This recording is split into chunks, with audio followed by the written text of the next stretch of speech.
Dekimon's Great Rampage, and The Past Revealed.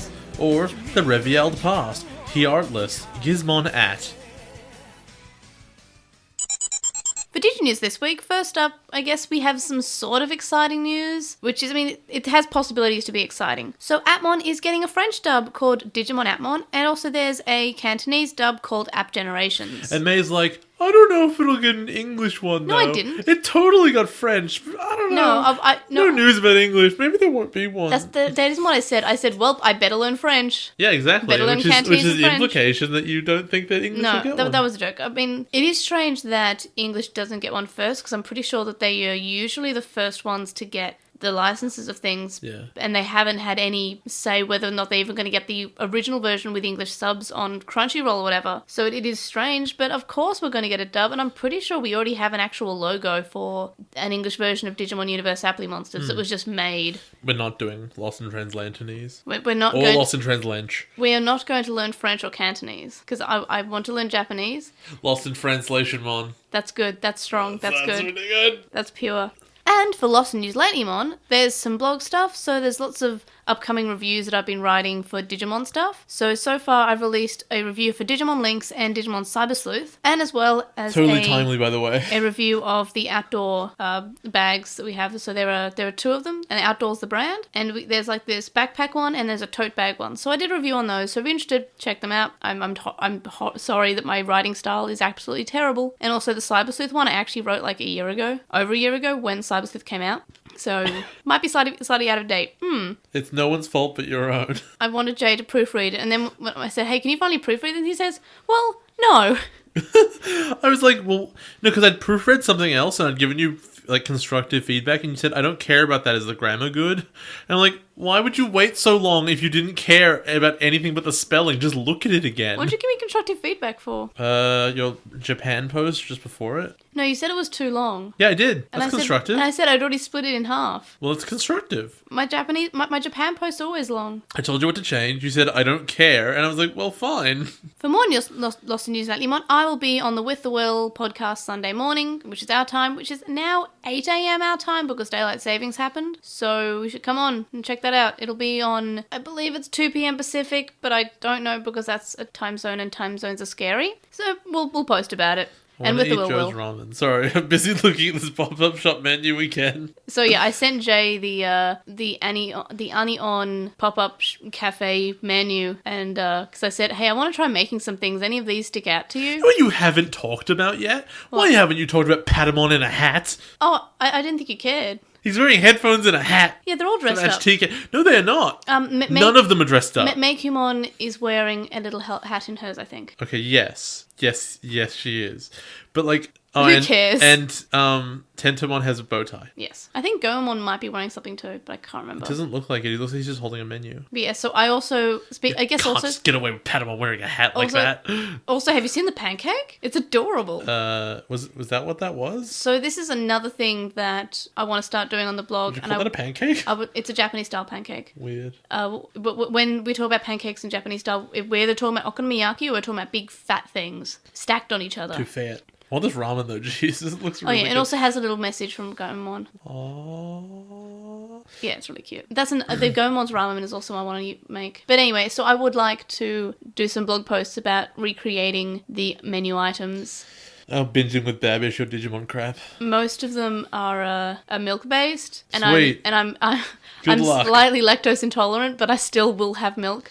Why are the dudes all cut out of their little buttons that come with them? What do you mean? There's little buttons here, and all of them are the dude, and then there's the silhouette of the Digimon. I don't know. See? Those are like coasters. Yeah, but why are they silhouette out the Digimon every time? I didn't all realize of them that. are like that. They all just look like they're really badly edited out because they didn't want the Digimon there. I have no idea. Yes, that's correct. I would like to try Mimi's Drink of Purity, but there's no room for ice cream in the freezer, and I'm really sad. Okay, we'll do it another time. Because that one probably sounds like one of the few drinks that I would actually like to drink. It doesn't look like there's ice cream in this. Oh, it's on top. It's on top. Okay. It's an ice cream spider. Weird. I think I want to try Gubamon's one, but I don't think that I don't see Gubamon's. It's not in here. It is. Maybe a photo's not. You know what's super weird? What? The Digimon one here don't have the silhouette out of the humans. No. So they edited these ones well. Yes. But the other ones they didn't. Yeah, they got the work experience kid to do the other ones. So weird. Yeah. I thought you'd seen all those photos. Also, Sora's is also a spider. Yes.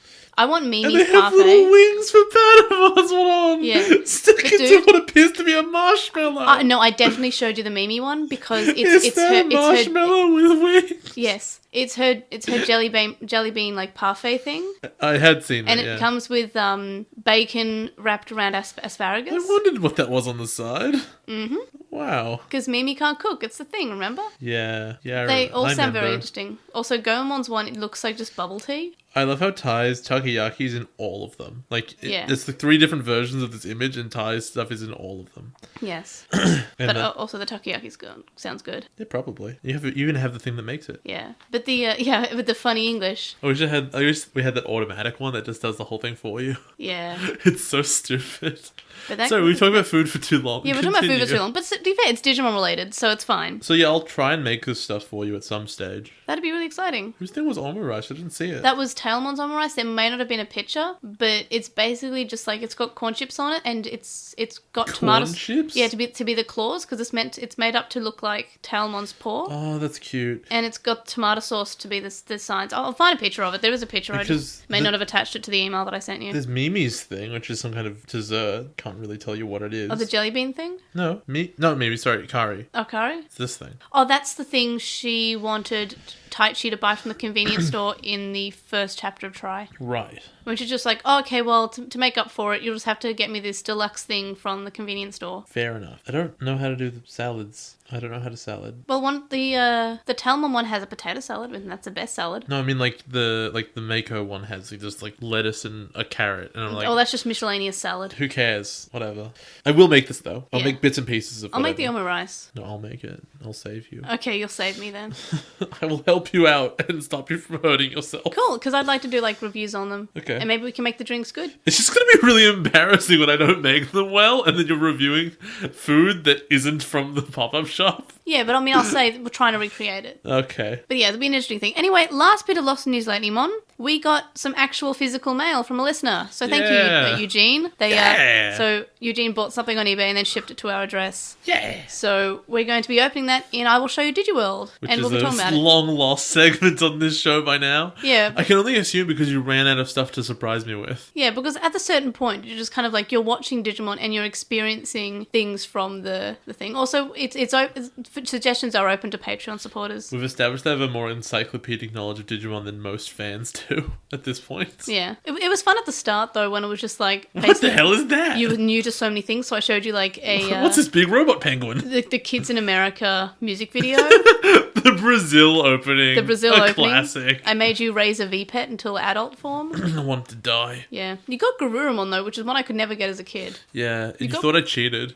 No, I didn't. I was just like... No, you said, did you look up a guide? Yeah, okay, yeah, no, I thought you looked up a guide for it. I was like, no. That's the only way I've ever had to have Garurumon, because you have to, like, overfeed him Well, I did. and train him a certain amount of times. Well, that was an accident. It's just like, I don't know, just what, I always only was able to get Angemon on that V-Pet, but you have surpassed me as the superior Digimon tamer. Yeah, I think we could have guessed. But yeah, so that's it for DigiNews and Lost News LiTymon, and we also spoke about the Try Cafe, which I want to be in Japan for, but airfare's expensive. Alright, on to Obnoxious Synopsis. The first episode that we're watching this week is called One More Digital Dive, or Once More to the Digital World, in Sekimon's Great Rampage. What do you think will happen in this episode? So, I mean, it's weird because obviously they were just told, don't go to the digital world. But, I mean, they just beat Saberleomon, so they must be feeling pretty good about themselves. And I honestly can't think of a good reason for them to go to the digital world. I know they must be doing another one, and they must convince the captain, oh, it's a great idea. Because, you know, they can't sneak past, because the whole thing's been disabled, right? That's what a real, normal, responsible institution would do. They're going to sneak in again, aren't they? Oh my god. But yeah, I honestly can't think of a reason they'd go back. They just beat Saberleomon.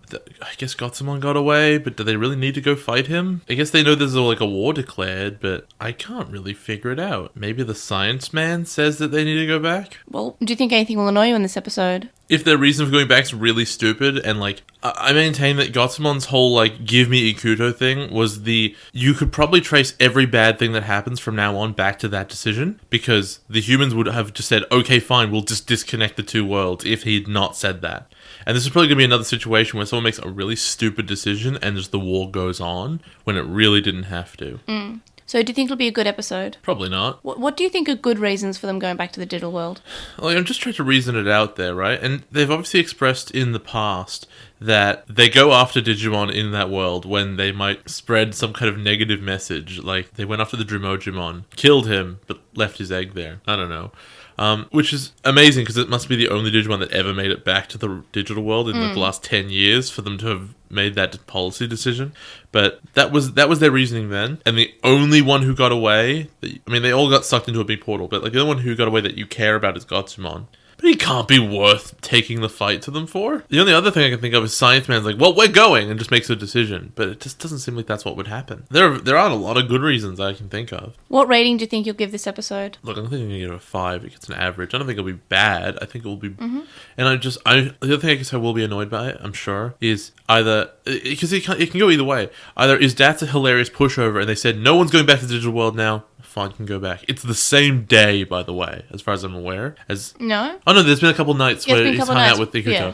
Right, it's been a little while since I watched these. Okay, it's only been a couple days. We're never ever using this again. Okay, I guess you can use it again. Or, we're a government facility that can't figure out how to put security on our interdimensional gate. Like, is there not a password they could have put on it? Probably is the answer. Yeah, probably. Filler or not filler? It's not. They go back to the digital world and they do stuff, probably. The second episode we're watching this week is called The Past Revealed, or The Revealed Past. Heartless, Gizmon AT. Okay, so they're going to find out finally what happened in the exploration squad. And what was it called? Gizmon? Yep. Okay, Gizmon AT is obviously the flying purple robot thing, or the old versions of it at least. Probably they're all Gizmon and then they're different version titles. That would make sense. And yeah, they're all gonna be like, oh my god, are you telling me that the humans were the bad guys? I would never have seen that coming. Oh my god! There's no way that any of the evidence would have suggested that. Especially not the way all the Digimon have been acting the entire time. Yeah. Do you think anything will annoy you in this episode? Look, in the same way that there were times in Atmon where a reveal would happen and, like, everyone should have figured it out immediately, like, the entire time, and they were all, like, acting surprised. This is a similar situation where I'm certain Masaru will be like, humans were the bad guys? No way! Can't believe it! And then you might, like, extrapolate out to whether or not his dad was involved in any of that stuff. I don't know. I'm going to be annoyed if they are really surprised. Do you think that we'll learn any more about Masaru's dad? Yeah, I think it'll come up, but we're not going to find out where he's gone or what happened to him. We'll just find out, oh, he was there and he did this one cool thing while the massacre of Digimon was happening somewhere else. So do you think he's going to do a cool thing? I don't know. He's the protagonist's dad, which means he was the protagonist of the exploration squad. Look, let's be real. Anime dads are usually really cool. They're either really cool or they're the bad guy. Or they're the bad guy. But there's no way he's the bad guy in this case because the bad guy's made it back to the real world. I assume that, like, oh, he was the one guy who was like, no, we can't kill all the Digimon and I will fight you with my fists. And they're like, but we have laser guns. And then they left him for dead. But he survived the whole time. And oh, it's so cool. He's Masaru's dad. That he's going to be the coolest dude in the world. Do you think he punches things, or do you think that's just Masaru? Look, I tend to think it's Masaru. I don't feel like that's a genetic trait he would have picked up, and he disappeared long enough ago that I don't think he would have taught him. Yes, the genetic trait of punching. It's his DNA, isn't it? Yeah, there is that. Do you think it'll be a good episode? I think that they've been building up to this past stuff for a while, and I think they have an idea. And I think that idea can pan out well. I think it has the potential, so yeah, sure. What rating? Like a 7? Like, I don't think it'll be great, but I think it'll be good. 7's pretty good, though. Like, how many 7s did we give throughout Frontier? Like 0 or maybe 1? I think I gave out a couple. Oh, yeah, because you're generous and weird. But you might have given out... I think you might have given out 1. I'd be shocked if I gave out more than 1. Yeah. And then if you told me the 1 I gave, I'd be like, it didn't deserve it. I think it was the movie, to be honest. That doesn't count. I think the only it thing probably that was you the movie then, because that sounds like me, but like the rest of it was trash. To be fair, the movie actually went by the whole human Digimon and beast Digimon fighting thing. It was almost interesting. Yeah. It actually went back to hey, remember that lore of Frontier that's good? But anyway, we're on Savers now, which is great. And I'm really enjoying it. Filler or not filler? It won't be. Can't be. There hasn't been that many fillers lately. We've actually had like lots of plot. They haven't decided to, hey, I know we're like in the middle of doing something and Digimon are attacking and we have a Kuto to worry about, but let's go to the beach or something. Digimon has a weird way of doing filler though, where like a lot of the episode will be filler anyway, and then just at the conclusion be like, oh wait, like was fighting Ikuto's house really like important to the plot? Yeah, because we had to meet the family. No, but that's the thing, right? That part wasn't filler, but then there's a weird side story where you're fighting the house, and then nothing is accomplished during that time, right? It's not like, oh, maybe you convinced Ikuto about his mom. Whatever. That's a bad example. I mean, like, they fought all of the invading Digimon from the army that Gotsumon controlled. And then they fought Saberleomon, who was also invading and doing the exact same thing.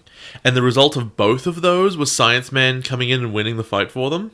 And so in neither situation, you couldn't call either of them filler because stuff happened, I guess. But, like, they're exactly the same plotline that happened twice in a row. So it didn't give you anything new either. Right. Anything else you want to say about these two episodes before we watch them? No. I mean, I already watched them and I enjoyed them a lot. That's fine. That doesn't mean much. I have a friend who likes everything. It's only when he doesn't like something you know it's bad. I think that's the same with you with Digimon. If you don't like something, oh boy, is it bad. But if you like something, who knows what that means? I mean, I think there's something that might make you mad in one of these episodes. At the start of Frontier, I'm pretty sure you said that you thought Frontier was good. No. I said I thought Frontier was good besides the issue that 3 out of the 5 main characters becomes completely irrelevant halfway through. Well, it turns out it was bad for a lot more reasons than that. Yes. And at the end of it, you said, oh, I still like it, though. And I can't figure out why. Yeah, because like, it has a charm. Because it has Digimon in it. That's what the charm is. It has good lore, and they tried to go somewhere new. It has, like, the first page of a good book. But that doesn't mean it has a good book. Yeah. Savers is better. Well, okay, sure. It's a low bar. I mean, I think I'm probably enjoying Savers more than Tamers so far. It's a low bar. Oh, Tamers isn't a low bar. Probably not as much as that one. I think you're wrong, though. I think that when you were watching the first half of Tamers, with all the cool card slashes and Takato being the best and Guilmon having bread, you were... Yeah, but they abandoned the card slashes. Yeah, but you didn't know that at the first half. Well, I couldn't remember that they did it, but then, yeah. Okay, well, you couldn't have known. No, I feel like there were some episodes where I was kind of like, oh, this is boring, of Tamers. Like, I thought that it was a slightly boring start, but you loved the start. This hipster over here hates Tamers. No, you loved the start of Tamers. I think, didn't you say you actually liked the first part of Tamers that everyone thinks is slow and were just okay with the rest? Are you telling me that I didn't... Like, if you don't like when the characters are introduced to you, then you're really not going to like later on when they're developed. Except for Astra, he's the best. Oh, Astra's the best in Atmon. Like, everyone should watch Atmon and listen to our coverage. The more I think about it, the more it's just like they were just bad episodes. Like, the character was fine. Because I thought we were annoyed by the character. It turns out the episodes were just really boring. The character of Astra didn't actually change throughout the episode. I think the episodes...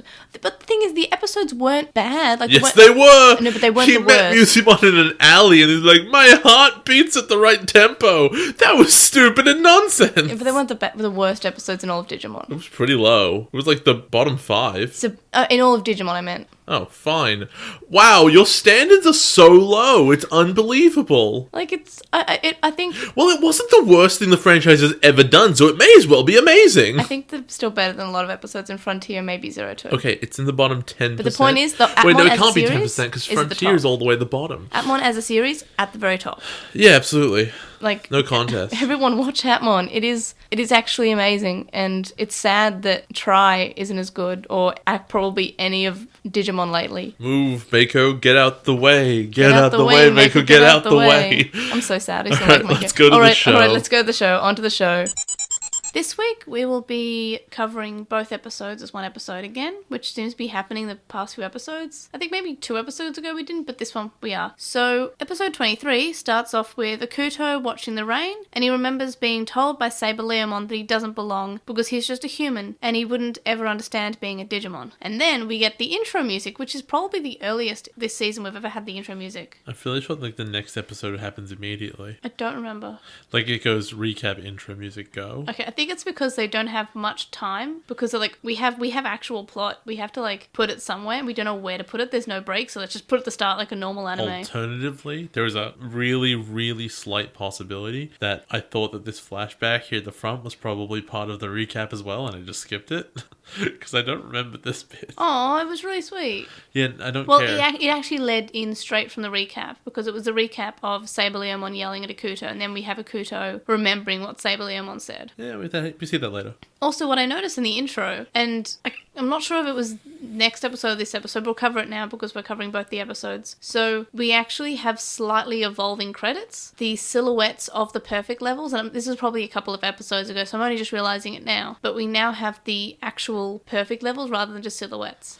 It's okay. So I like it when they're gradually evolving to like not give us spoils. It's nice. They'll put the megas in later whenever that happens. Well, the megas are there. The silhouettes. Yeah, the silhouettes are there, but the actual We'll ones, get there. you can actually see what they all are with just the silhouettes, which means you know that they all get to the same level. Of course they do, which is good. It'd be a great troll if they never did. Yeah, just silhouettes forever. It's only Masaru gets it. It's the Shadow Apply driver. He's the main character. We got a mail about that.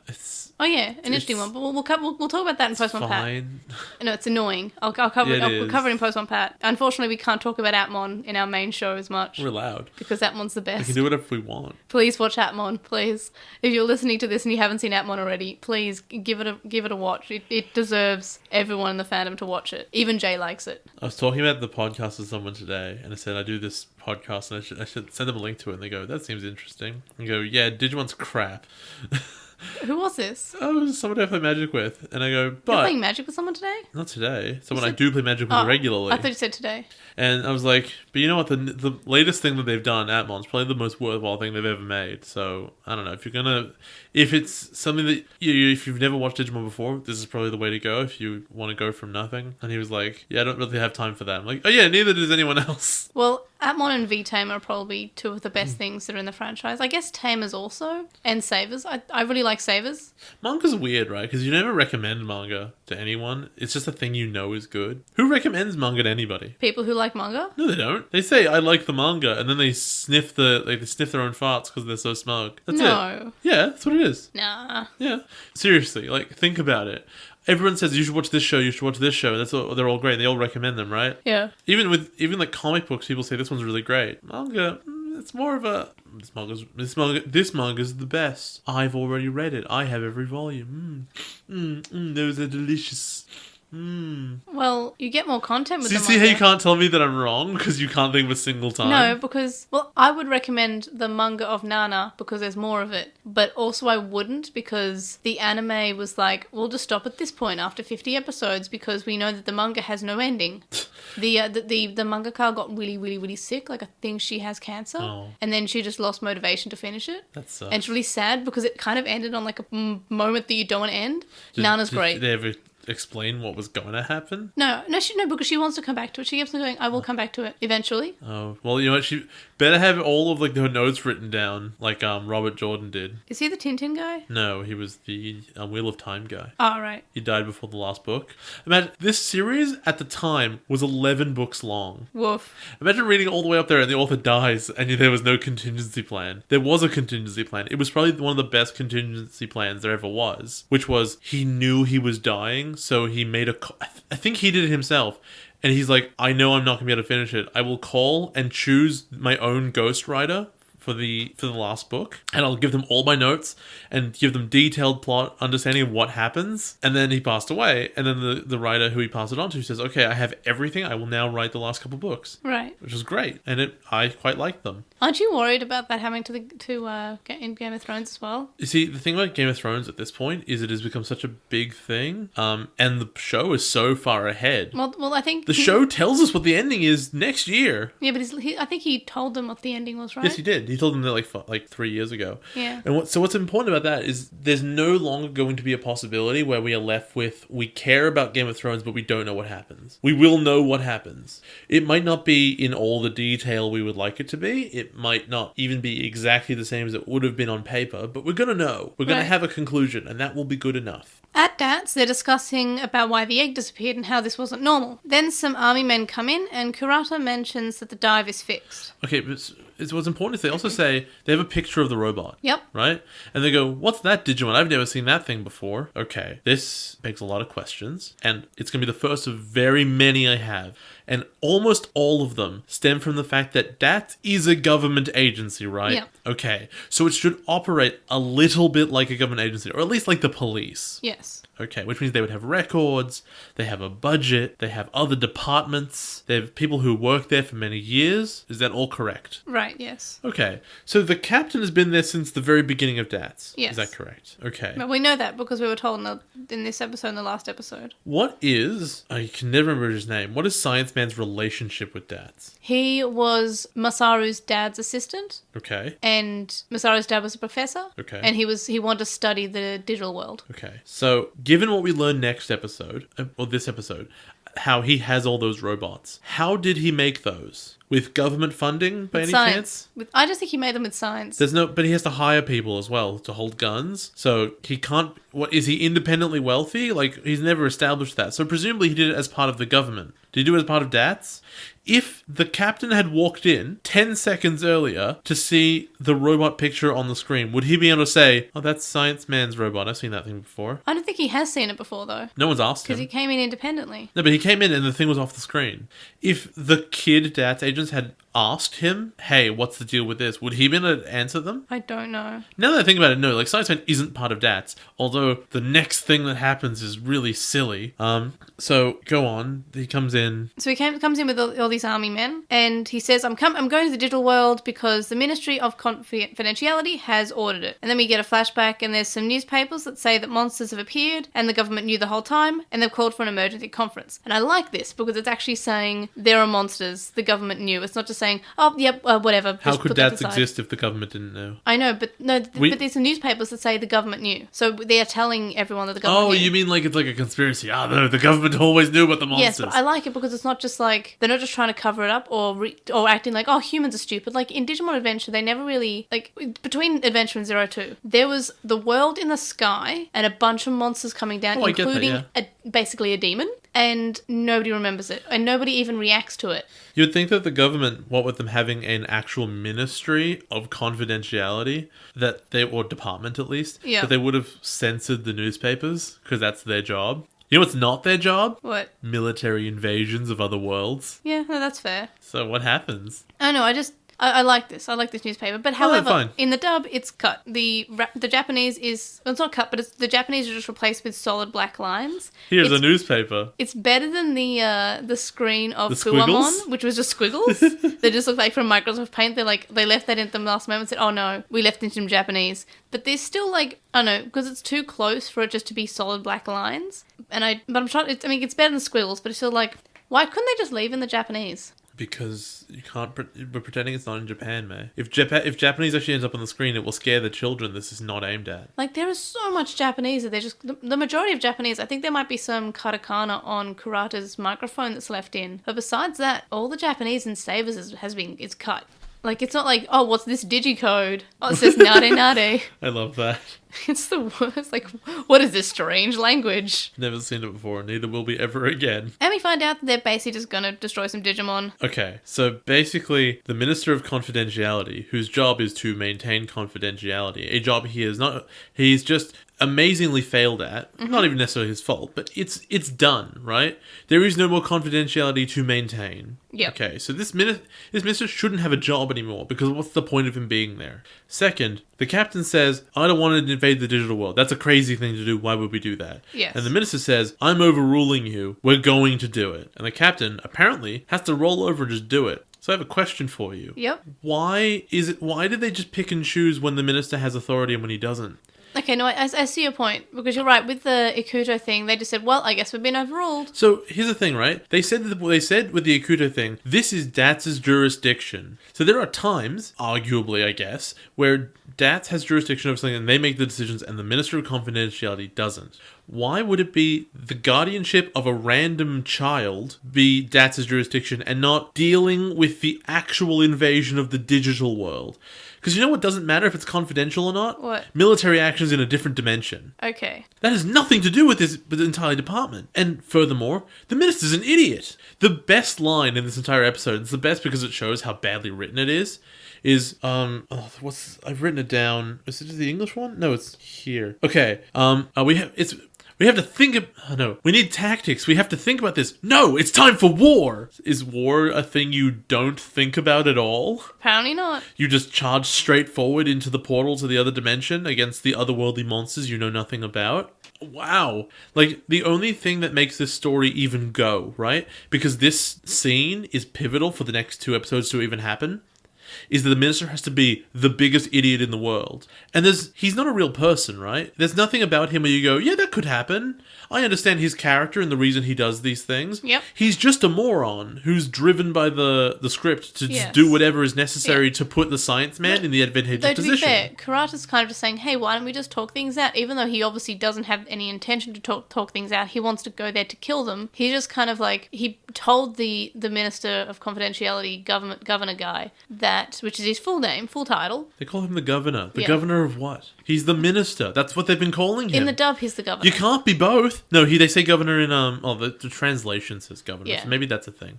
You can't be both a minister and a governor, though. But Kurata is saying things like, oh, no, we'll just talk to them. Like, he's basically lying to the governor, because I'm pretty sure in the next scene he says, we're going to destroy them. He says that in English. Yeah. For sure. Whereas I think in the Japanese he hides it for a little bit longer. He's still shifty, and everyone knows he's shifty. And the minister just gets talked down immediately. And he gets, not only does he get talked down in like okay, we'll change plan.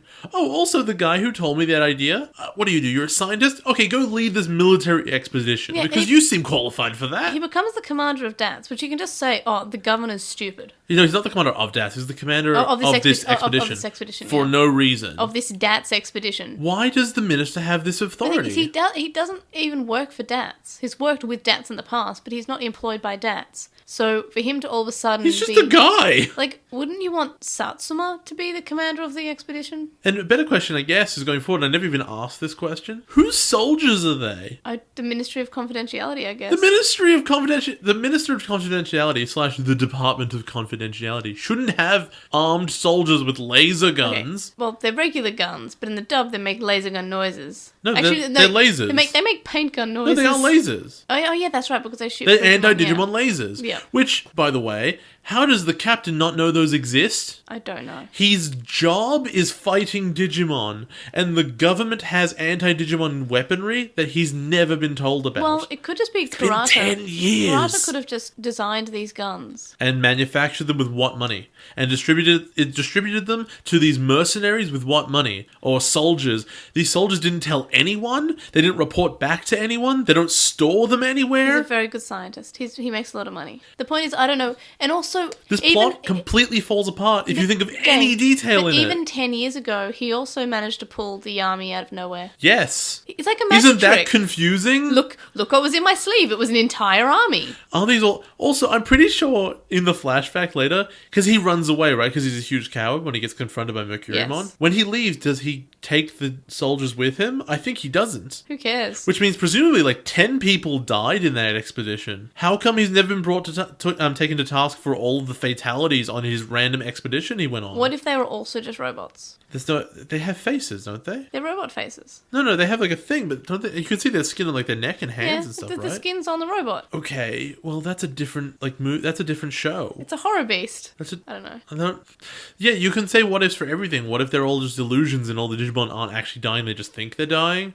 But in the digital world, if you think you're dead, you just are, because it's like the Matrix. I can make up anything I want. Or it doesn't matter. What if the army is just data? It would be in the digital world, I guess. Yeah, but it's like, it's just But it's not, because you see them standing in front of the portal. Okay, so here's a question. If you program something in the digital world... Yes. Because you can do that. Yeah, ask Ken. He can do it. Yeah, he can do it. And then you bring it back to the real world. Does that mean you basically just made a thing? Yeah, well, the question has always been, does Agumon have actual insides when he's in the real world? Like, does he... Because we know that Digimon on the inside are just, like, weird colours and shapes, right? Yes, but they don't have organs, but does Agumon suddenly have organs? I think he would. Okay, well then, yeah. Because humans don't have organs in the digital world. Well, they have data that says exactly. they have... And they don't have organs because they don't need to eat. So, because that's funny, right? Because it would make sense for, like, Agumon, because he's a lizard, and you go, okay, I can imagine that. What does Gotsumon have? He just rocks. But how does that work? He just rocks. But then you're bound by the laws of physics, and the laws of physics basically state a big pile of rocks wouldn't live. He's a little bit country and he's a little bit rock. That's funny. I know. He made it from rocks out of the country, obviously. Yeah. Country rocks. So the point They is, have cowboy hats. None of that really makes any sense, right? Because there's too much magic and too little explanation for it. Look,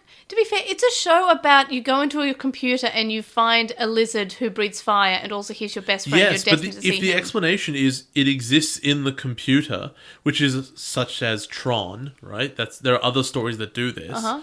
There are strict rules for those worlds, and you understand how they work.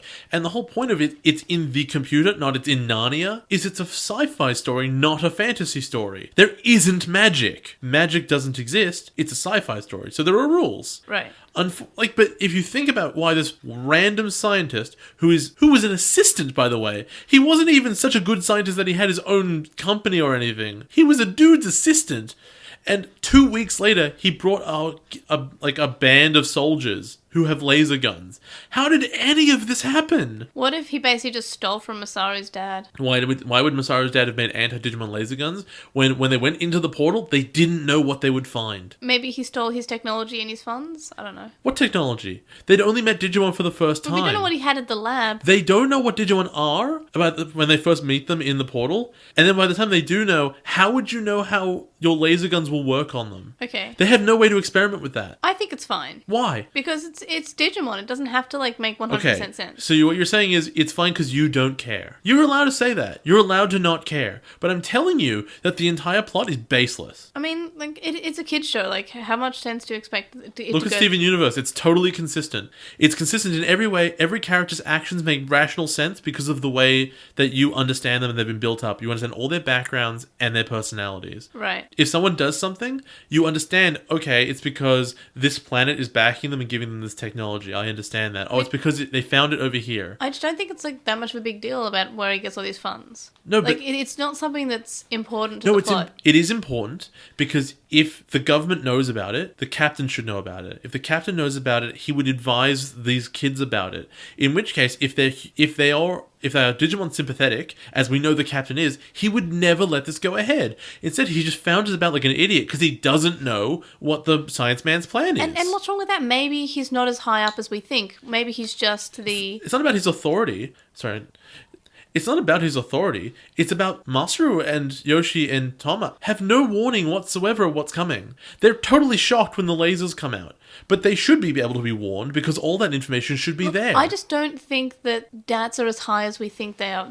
Maybe they're just... Maybe the government and the Ministry of Confidentiality is the top and they're just basically the lackeys for the government. But the other information we have, which is him arguing about Ikuto, and then the science man saying, well, it's DATs' jurisdiction, implies that they're either equal or so close it doesn't matter. Because you can overrule this guy. Right. All of this stuff is really important. Because that's how a story comes together. That's how you believe what's happening. I know, but I believe what's happening, and it's because you don't care. I mean, I care. I just don't think that those things are relevant for what we need to know. It still manages to tell the story. The plot hinges on people acting like idiots and doing things that don't make sense. That's how you get from A to B, right? Right. Later in this series, later in these episodes, next episode I think it is, Mercuriumon says, "I trusted him. I understood everything about Masaru's dad." Right. And the moment he heard any sound of humans showing up, he says, "Well, this guy's betrayed me now. This individual has betrayed me, even though I now know that humans are all different and that this one was nice." I know, but I think that's because that's the only possibility that you could think about. That's insane. Why would he think that? There were other humans with him. He knows that other humans exist. He knows that he doesn't think the same as other Digimon do, so he's a moron. And the worst part is in the English version when he says, "I can hear that they want to annihilate all Digimon." Okay, no, yeah, you're right. That's the dumbest thing in the world. Because you know what that does mean? What? When Masaru and etc. showed up the first time just to do whatever, he would have been able to sense what their plan was and had nothing to do with him. No, the dub line is just basically to add some sort of stake to it, that he knows what's coming and says, "Oh yes, but this time it's..." in the original it just says, "Oh, this time it feels kind of different." In the dub it's just they're just here to destroy me, or they're here to destroy the digital world. Yeah, so which he should not be able to know. No one acts rational in any way. And I think my biggest problem here is that when we do find out what the science man's deal is he turned into a genocidal maniac because something scared him a bit. He got fighted. He turned into a genocidal maniac who tried to... Okay, his plan is to murder every Digimon that exists. Would you agree? Is that his plan? Yes. He thought that 10 guys with guns and a couple robots could kill an entire dimension's worth of creatures. That's unbelievable. Yeah. That's like thinking that you could walk outside with a couple swords and your friends and think, I'm going to wipe out the population of Australia. Right. And also, I guess the thing that bothers me about these flashbacks is that the Digimon don't do a good show of fighting back. And I know they get killed by the guns, and that's one thing. But Digimon have guns too. I know, I think it's just shown that they have overpowered so much. We're previously shown in other seasons that, man-made machines is nothing. But in this season, you've got anti-Digimon guns and it can kill them instantly. And I think it's sort of shown that they've actually, the humans have studied these Digimon, said, well, maybe nuking them won't work because they're digital life forms. Maybe we need to get different weapons. But I mean, in a full-on invasion, if that's your plan, it doesn't matter how good your weaponry is. If there are 3 dudes with bow and arrows and you have a handgun, you're going to die. You might take more of them with you than they take of you. Yes. You're still going to lose. And that's what would have happened here. It was suicidal. He's a moron. Yes. You can't take your bad guy seriously when he's an idiot, and the only reason he's even vaguely successful is because everyone around him is even stupider. Right. Which means that the stakes of the show are pointless, and it's not interesting to watch. What I'm trying to say is that I found these episodes incredibly boring because I couldn't take anything seriously. That's it. Masaru doesn't want Kurata to be in charge, and Masaru says the only way to talk to Marukimon are with manly fists. In the dub, it's fists of fury. Well, I mean, he's right. Thomas says that he has a bad feeling and asks Satsuma if there's another reason that they're doing all this. Then we see that Ikuto doesn't want Masaru to go to war. Ikuto says he wants to go too, and Agumon asks, yeah, but whose side would you be on if you came with us anyway? That's mean. Why would he do that? Yeah, it's kind of like a rough thing to say. And then we see Marukimon is remembering a man that exchanged fists, and that's Masaru's dad. And Marukimon says that when they punched, everything was static, and every time they kissed, they swear he could fly. Sorry, I couldn't help it there. I couldn't help it. He says that it was a punch that made him wonder if all humans are evil. And then this is the dumb part where he stands up and says, I can hear the human heartbeats again, but this time it feels evil. It just hurts. It's so dumb. And in the dub, as we mentioned before, he says that humans are on the move, but something is different this time. And it seems the intent is the annihilation of all Digimon. Back at Masaru's house, I really want to say that it's really cute how Sayuri calls Falcomon Felchan. Yeah, I did. Even though she should be calling him Puchan. No, she shouldn't. But that was his name when he was a Puamon. Falcomon was never a Puamon. Yes, he was. In that episode. Falcomon? No, that was... Oh my god, I'm so dumb. Yeah, encyclopedic knowledge of Digimon. You lose. You're scary. You're right. No, that was Puamon, wasn't it? Yes, it was. Oh my god. Have I just forgotten about Puamon's existence? Yeah, they died, remember? Got eggified after they're attacking the oil rig. Where's the egg now? In the digital world, presumably. They just picked it up afterwards. Wouldn't they want to stay with their friend? What friend? My mind had completely removed Puamon. Yeah. For some reason, in my mind... Okay. You thought that Chica's partner was Puamon? To be fair... That was on Falcomon? To be fair... Falcomon and Puamon, I'm pretty sure, have the same baby forms. Maybe. So it would be Puchan. Yeah, but she wouldn't know that. But the point is, my brain, and this is worrying, my brain completely removed Puamon as a character. Yeah, it's fine. They didn't really do much. Bird. Same thing, right? Pretty much. Angry Birds. Yeah, one's an owl. The other one's an owl. And I forgot the entire good scene of Puamon just fighting Masaru. That Oh, was great. yeah. That was great. How did I forget that? Yeah, that character's long gone. Like Yakuto's parents. I knew it. I don't think we're ever going to see them again. Is Puamon coming back? Is Yakuto's parents coming back? Is his mom in jail right now? Are we just having all these, characters who stop being characters? I'm just saying, according to the Japanese version, Ikuto's mom is in jail right now, and he doesn't care. Yeah, wouldn't it's so okay. So my Digimon daddy is in the digital world, but my real parents, my mum might be in jail, possibly. To be fair, he wouldn't know what jail is. Yeah, no, okay, you have a point there. But still, he would know that she's been captured. That's a thing. Ikuto isn't hungry, and Ikuto is just worried that Marukimon won't forgive him because he's a traitor. And we see that Ikuto's starting to accept that he is human.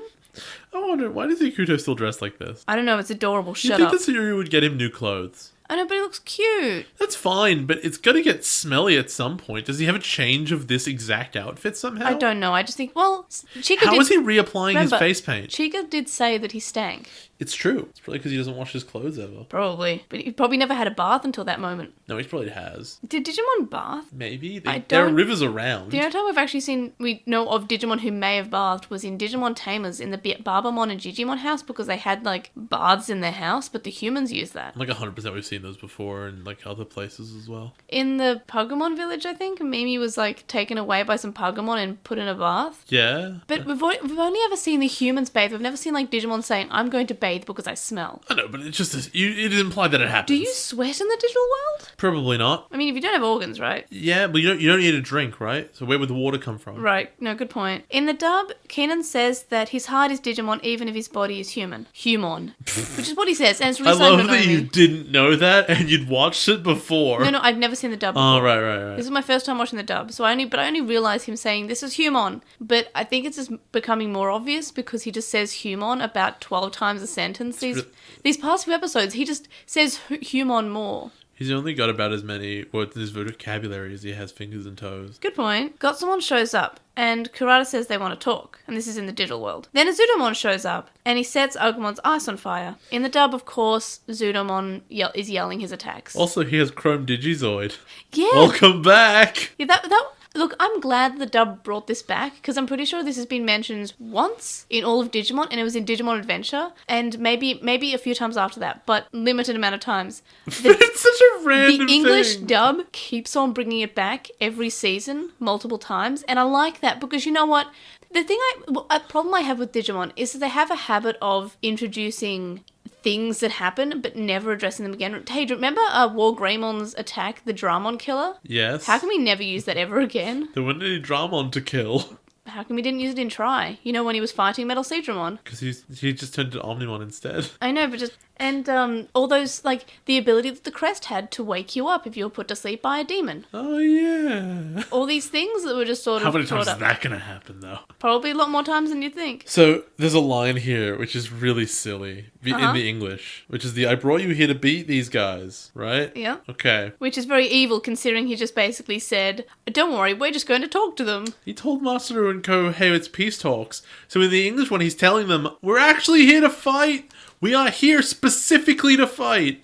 And Masaru's like, all right, I can't see anything wrong with that. This seems like a guy I can Dr. trust. Thomas says, yeah, all right, can't see anything wrong with that. Yoshino is like, okay, don't like this guy. And I like that. We see that Akuto's watching TV with Chika, and he looks sad, and Sayuri is concerned, because she is the best mum. I love her. Agumon's head is stuck in the ground, and he says it's pitch black. In the dub, Agumon also says it's dark, but then adds on, because we don't see his mouth, and we can give him more do whatever. lines. He says, hey, Marcus, if you're not going to help me, can you at least bring me something to eat? How would he eat if his head's underground? He would he'd take it in his hands, jam it through the snow and eat it. Just eat the snow. Yeah, that too. Galmon evolves to Mac Galgamon, and Kurata tells them that they're losing, and Yoshino looks pretty fed up with him already. Like, this is what the bit we were talking about before. Why are you losing? That's not cool. Yeah, and in the dub it's, I brought you here to beat these guys, so do your job. And then Yoshi says, I don't think I like this guy. I'm like, yeah, me neither. What a He's not heel. likable. And that's the thing, like, the show is basically showing you that you shouldn't like this guy. Yeah, he's given you plenty of reasons, and then like, I still don't like the only reason that he's doing anything he's doing is he got a bit of a spook. Yeah, he was frightened this one time. That's it. Like, we'll talk about that soon. Lilamon evolves to Lilamon, and Mac Galgamon and Lilamon defeat Zudomon. Gotsumon says that he will show them his true form. In the dub, he says, I'm not who you think I am, which, by the way, makes no sense. No, he's still the same guy. Yeah, and I'm like, what do you mean? I'm pretty sure we know who you are. We know how Digimon work. Surprise, it's Venom Vamdemon all along. Yeah, I knew that voice anywhere. Like, it's not like he just became Saber Leomon or something. Like, he's going to evolve, but it's not... I don't know why. This line seems like... I know that he's like, he pulls off a mask and he was Masaru's dad the entire time or something. What's the English? Like the way he says that. So we see what Sayuri and Akuto are doing. They're on the roof. And Sayuri comes up and she joins him. And in the dub, and I love that they did this, Falcomon says, hey, it stopped raining. Because it was raining the scene before. I didn't even notice. Yeah, I'm like, thanks Falcomon for fixing that. Otherwise it would just be like, oh, another random weather change. But to be fair, maybe it's like Melbourne in spring. Where the... Yeah, Japan was so like that. Wasn't. Yeah. So when she joins him on the roof, she asks if he wants to talk. And Sayuri says, you and Masaru are really alike, because he also comes up here to think. Gotsumon evolved to Insekimon back in the digital world, At this which point, is Mediamon in the dub. I realized If the soldiers have anti-Digimon lasers, why did they need the backup from the kids when they could just shoot the Digimon to death? Yeah, that's what they did the first time. No, they didn't do it to Zudamon. No, but that's what they did the first time in the digital world. But I understand that. What I mean is, like, why are they all cowering right now? They have perfect weaponry for this. Right. You're thinking, because there's no good reason, I assume. So then there's the best line ever in the dub, and in the original version too. Yoshino says, he just changed colours. And the dub, it's, I don't get it, he changed colours. And it's so great because this is so much like Digimon. Like, yeah, you're right, you changed It's more colours. like Atmon. We're not related, we just look the same. Yeah. I wish they'd cashed in that joke. So easy. He has a lot of power, but Masaru punches him and evolves Agumon. Insekimon's really fast. Then back to Sayuri and Akuto. Sayuri says that she doesn't know what to do because Akuto is the only one who understands the feeling of both a Digimon and a human. Back to the digital world, Masaru tells Rise Greymon that Insekimon should be in reach just when he punches. Lilamon paralyzes him and Mac Agumon punches him. Insekimon's fine and goes to attack and is starting to charge his new attack and then gets defeated. Yeah, because he's not fast when he's charging a spirit bomb. Which is what they should have tried originally anyway. Well, when he just started punching them, I guess that was unfair. Akuto is at DATS, and he says he wants to go to the digital world. We then see that the group reach Murukimon, and Masaru says that they should handle it like men. Again, this small child by himself walked into the secret government base. Yep. He doesn't have ID on him. I think his Digivice may act as ID, because it does have the DATS logo on it. That's reasonable, although I wouldn't say that he would know that. Right. Since he can barely speak. But yeah, it's still a bit odd. He doesn't even say like, I want to go. He's like, I'm going right now. Can someone activate the portal for me? Because I don't know how to get through there. But I'm going. Yeah. If they didn't want to let him, he wouldn't get there. In the dub, Marcus says it's a human versus Digimon fight, which isn't as good as sticking to his usual thing of men fight, men. Akuto shows up and yells at them to stop. How did he get there so fast? The digital dive. But why wouldn't they just have opened into this place if they could? Because the digital dive. Also, he may have ran. No, Also, he knows the way around the digital world, and we have seen that Falcomon's very fast.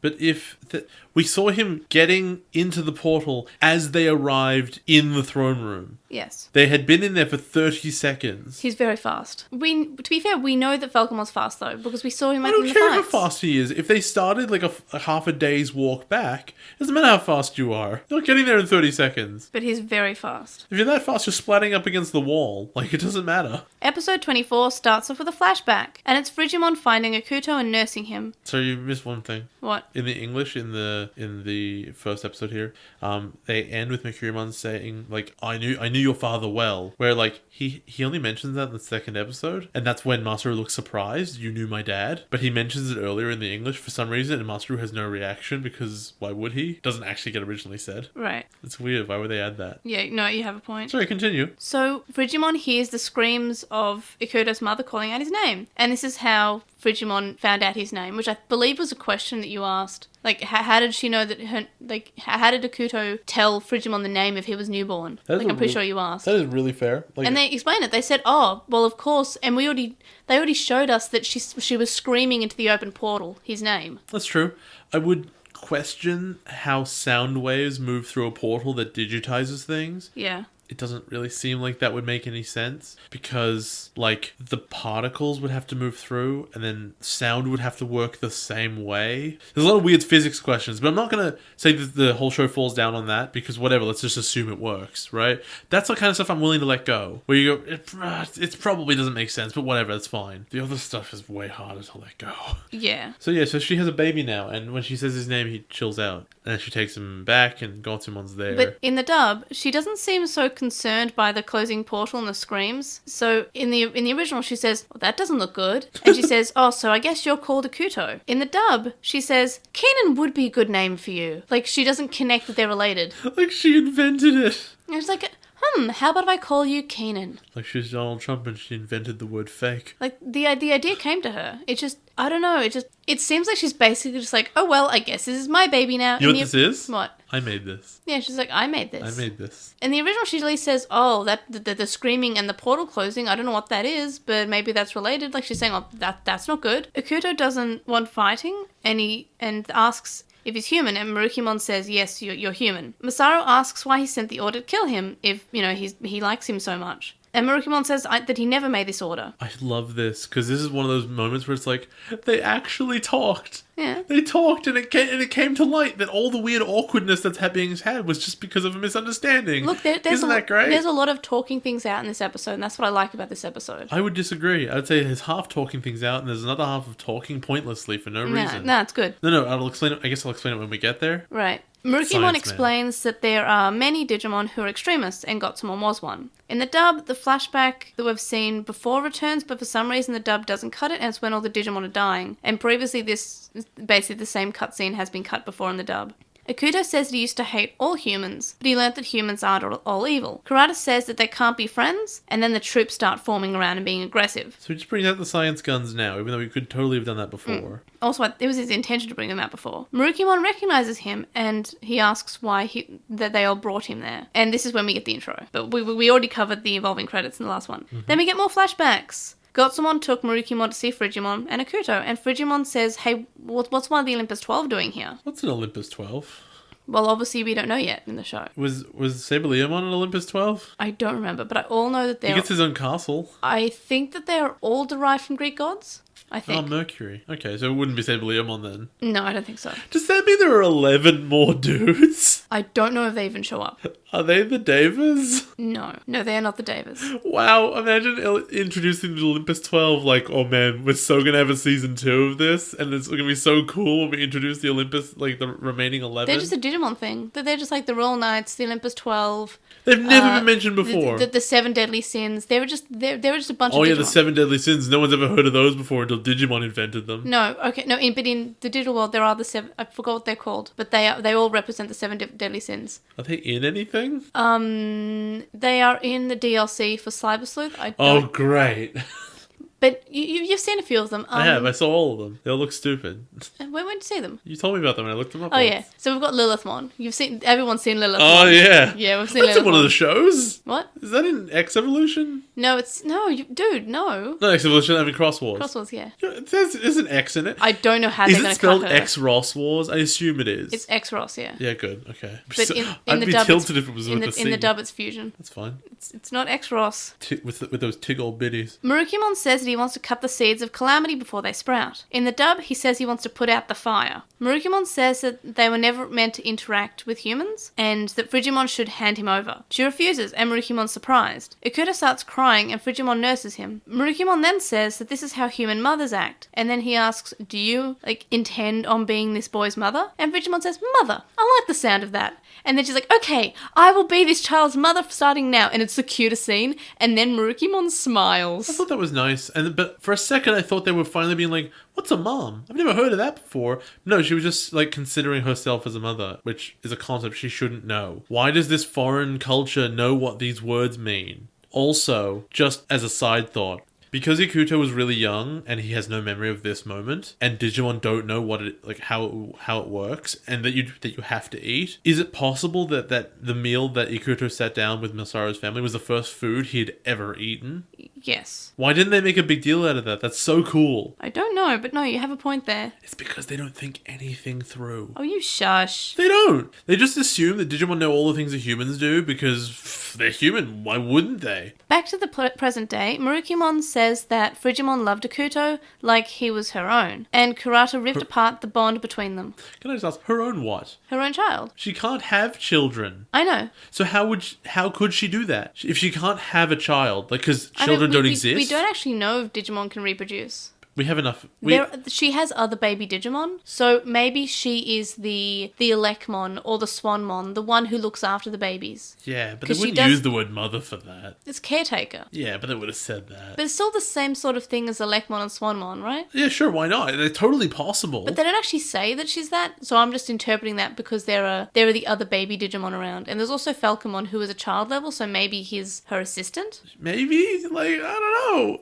If only the show was clear about anything. I just want to see Falcomon tending to the babies but being bad at it because he's just a dumb bird. Yeah. These would all be these are all things that wouldn't make any sense to be mysteries, but make perfect sense for you to explain in 2 sentences. But because they refuse to do that, it just leads me to believe they have not bothered. Yeah. They just don't care. Oh, she's a mom because Digimon have moms now. Okay, no, I still see your point. Why not? Kurata is upset and says, oh, you shouldn't listen to their one-sided story. And he says, I'm the victim here. Digimon were always attacking us. And then we get this scene, and it's just like some adorable Gomamon and Masaru's dad. He's playing Pokemon Snap? He's playing Pokemon Snap, but it's Digimon Snap. You would die if that was released. I would die. I'd be so happy. And then, well, to be fair, you upset the Gomamon and they evolve into Ikakumon, right? That's true, that does happen. That is literally what happened. You throw the pester balls at them. Yeah. So we know his name is Daimon Suguru, which my kanji's not too good, but obviously it's Big Gate for Daimon, because same as Masaru. And I'm pretty sure the kanji for his name is only one kanji, and I'm pretty sure it's wise. You've mentioned before. Yeah, I think. I might be wrong. I should probably look that up. But so that's interesting. We've got Big Gate, Big Gate, Big Gate, Big, and we've got Big Gate Wise. And then I love Japanese. The chief is also there, or future chief, I guess. Captain's also there. Yeah, so we have Rentaru Satsuma, who is Richard Sampson, and Hiroshi Yushima, who is Homer Yushima. And, of course, we have Suguru Daimon, who is Spencer Damon. Yeah. Damon. That's how they say it. Satsuma told him that they should go back to searching for Ikuto, and Yushima says that they can't blame Suguru because it's such a there's things that there aren't in the real world that we can witness here. Yeah, I mean, it seems unfair to be like, yeah, we're here only for this one human child, where we brought a researcher, because he's not a search and rescue guy, he's just a professor, right? Yeah, and that's why he's enjoying taking photos of the Gomon, and the Gomon are loving it because they're adorable. Imagine that you go on a spaceship to an alien planet, and you come out and you see all this stuff that's mind-bending for the first time, and they're like, we have to find our missing hot dog. We've left it somewhere behind a couch. We need to go find it. I'm talking to aliens right now. I'm busy. Let's be real. If I went to visit aliens, I'd be talking to the alien dogs, not the alien You don't know. aliens. You can't tell the difference. What if it was just a planet full of dogs? But they could all talk. That's the thing. Take me there.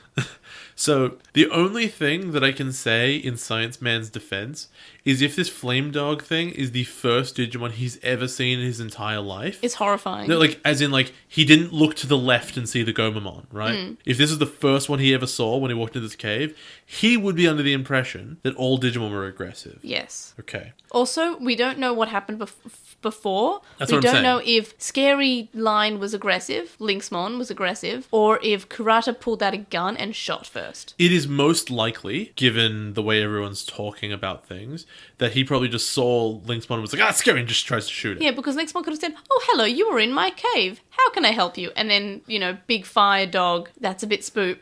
So it is implied, more or less, that it's mostly Science Man's fault. Yes. Okay, but even if we did the most favorable reading of this situation, it's absurd that he would think that, because he got spooked by this one thing, that they're all that they're all evil. Well, he's later on spooked by another Digimon. But the worst part about this is the way the digital world as a whole responds. So Kurata pulls out a gun, right? A gun that can't do damage to Digimon. You don't know that. We know that, because tanks won't do it, right? So if he can't do damage to a Digimon with his gun, why would the Digimon react so defensively?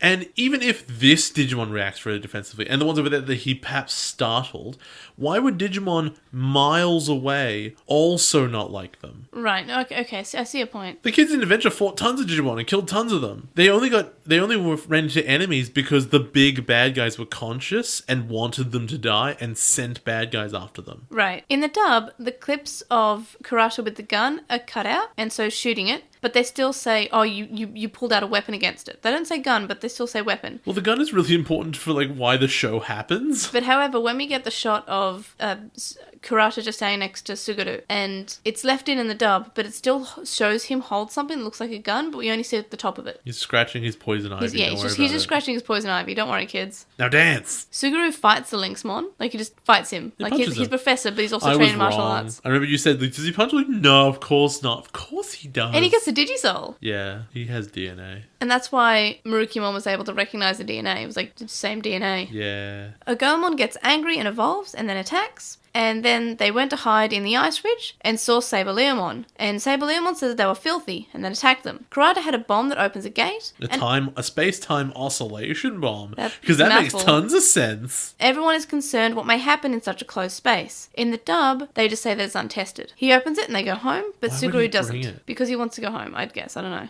Also, keep in mind the fact that they say that's untested means that they are aware of his process and the things he has made. Yep. They have some kind of monitoring on the things that he is inventing. Yep. So they should know about his anti-Digimon gun. Yeah, okay, no, okay, I see your point. The captain actually looks at them when they're around and doesn't say anything. He doesn't even say, what are those guns? No one says, those are weird-looking guns, now that I think about it. Yeah, you're right. No one says that. Maybe they just assumed, oh, it's just a normal gun. I don't know what a gun looks like. Why would they assume that? They've all seen movies. Well, I wouldn't know. Like, You wouldn't see a gun with a big radar dish at the end and say, that looks a bit weird. I would say it's like, a scope or something. No, you wouldn't. I've never seen a real gun. Yes, but you know what guns look like. You play PUBG with us. You Yeah, know what guns that's a look game. like. Those guns are modeled after real guns. Oh, really? I never knew that. I just thought they were generic You're gun joking. shapes. I'm being serious? I don't know what guns look like. May, you're not actually stupid. You don't have to pretend to be. No, I don't know what guns look like. No, you do. The things you see in movies are guns. Yeah, they're like L-shaped things. Okay, yeah, if you saw a Look, gun... I don't know anything about... Mate, if you saw a gun, you go, yeah, I've seen that before. And I might... my point is that if you don't know a lot about guns, you could probably just see the anti-Digimon gun and say... Okay, but I in don't a know. room full of people, including a doctor, Yes. one of them would ask the question, maybe? I don't know. One of them? I don't think it's that big a deal. I think that a lot of these things pile up into a big deal. Nah. No, it just doesn't? You just don't care? So Suguru doesn't go home, and he ends up fighting the Saberleomon. Murukimon shows up and wants to fight him too. So they fight, and then he says that he's strong and brave. And then Suguru talks to him about how he's here because he wants to know the unknown, and he's not here to destroy the digital world, so he shouldn't have that impression that he does. Masaru's dad is so cool. I know, it's where Masaru gets it from, you can see. For sure. And he says, look, I don't intend on destroying this world. I want to experience it. It's beautiful. It's so unknown. It's something that's completely different to my own world. So no, I'm not here to do any damage. I'm here just to experience it. And it's really nice because guess what? He's actually just explaining things. Yeah, it's too bad it doesn't stick with Makurumon in any way whatsoever. Well, it does for this scene, and that's fine. What? No, that's not how that works. So Suguru says that the Noguchi family will be happy to hear about the sons being safe. You mean the criers? Yeah, the cries because they're crying because their son's dead, or they think their son's dead. And he says, look, I have a son too. He's naughty. Kids are great because you teach them to live, but you end up learning something yourself. Whoa. It's really sweet. But in the dub, it's more or less the same, except instead of saying, I have a son, he's naughty, he says, I have a son and daughter, Marcus and Christy. Which is nice Would because Christy have been alive? How else was she born? Fair enough. I think she would have been a newborn. So she must be 10. Yeah, she's approximately 10. And Okay. remember when I said she was 8? Yeah, I know, I was dumb. Well, that has to be wrong. Yeah, no, she's 10. Yeah, no, she's not a miracle baby. But yeah, she's approximately like 10. She's probably the same age as Akuto. How is she like 1 year away from being like eligible to be an adventure? No, she is eligible to be an adventure. She's TK's age. No. Where's TK 8? No, TK was 8. She's Sora's age. She's Taichi's That's age. insane. She's Taichi's age. That's nonsense. I'm pretty sure Taichi She was not 10. Taichi was 10. Wasn't he 11? Pretty sure he was 10. Oh my god, they have not figured, like, they're Maybe not it's 10 or 11. comparable, are they? Put Chica next to Sora and just like, this is a character design What about in thing Tamers when happening. we had Sichuan, who was like 8? I don't, oh god. They're not consistent, are they? They're not consistent. That means they are consistent, which is wrong. Okay, so I'm just looking up Taichi's age. Yeah, I'm pretty sure he's 11. He's Yeah. 10 or 11. Just looking it up. Bear with me for a second. This is a long article. In the English version, he's 10. That's where I got 10 from. Okay. In the Japanese version, he's 11. Okay. So my encyclopedic knowledge strikes again. He's is what you're Koshiro's saying. age, because I'm pretty sure Koshiro was 10, and Mimi was also 10. So Makurimon's like, hey, if you want to learn stuff, go talk to Yggdrasil. And I'm like, Yggdrasil! Mm! And Jay has war flashbacks. Yggdrasil is a word they always throw around when the show's about to get really bad. Come on, that's happened okay. Twice. It's happened twice. That's 100% of the time. Yeah, but only in X Evolution and Try, which are both movie seasons. Also, I would say that it's happening now in Savers around the time that the plot is just killing itself and curling up into a ball and dying. So honestly, 3 for 3. You were really pessimistic about Digimon being good. I'm mostly pessimistic about Yggdrasil. But let's be honest, you've seen me when I like stuff, so am I really that harsh? Imagine if Yggdrasil was in Atmon. Sure, then maybe it'd be alright. The Shadow Appy drivers at Yggdrasil. Look, honestly, if it was there and that I turned out liking it as much as I did, sure, I wouldn't say this. But have I been wrong so far?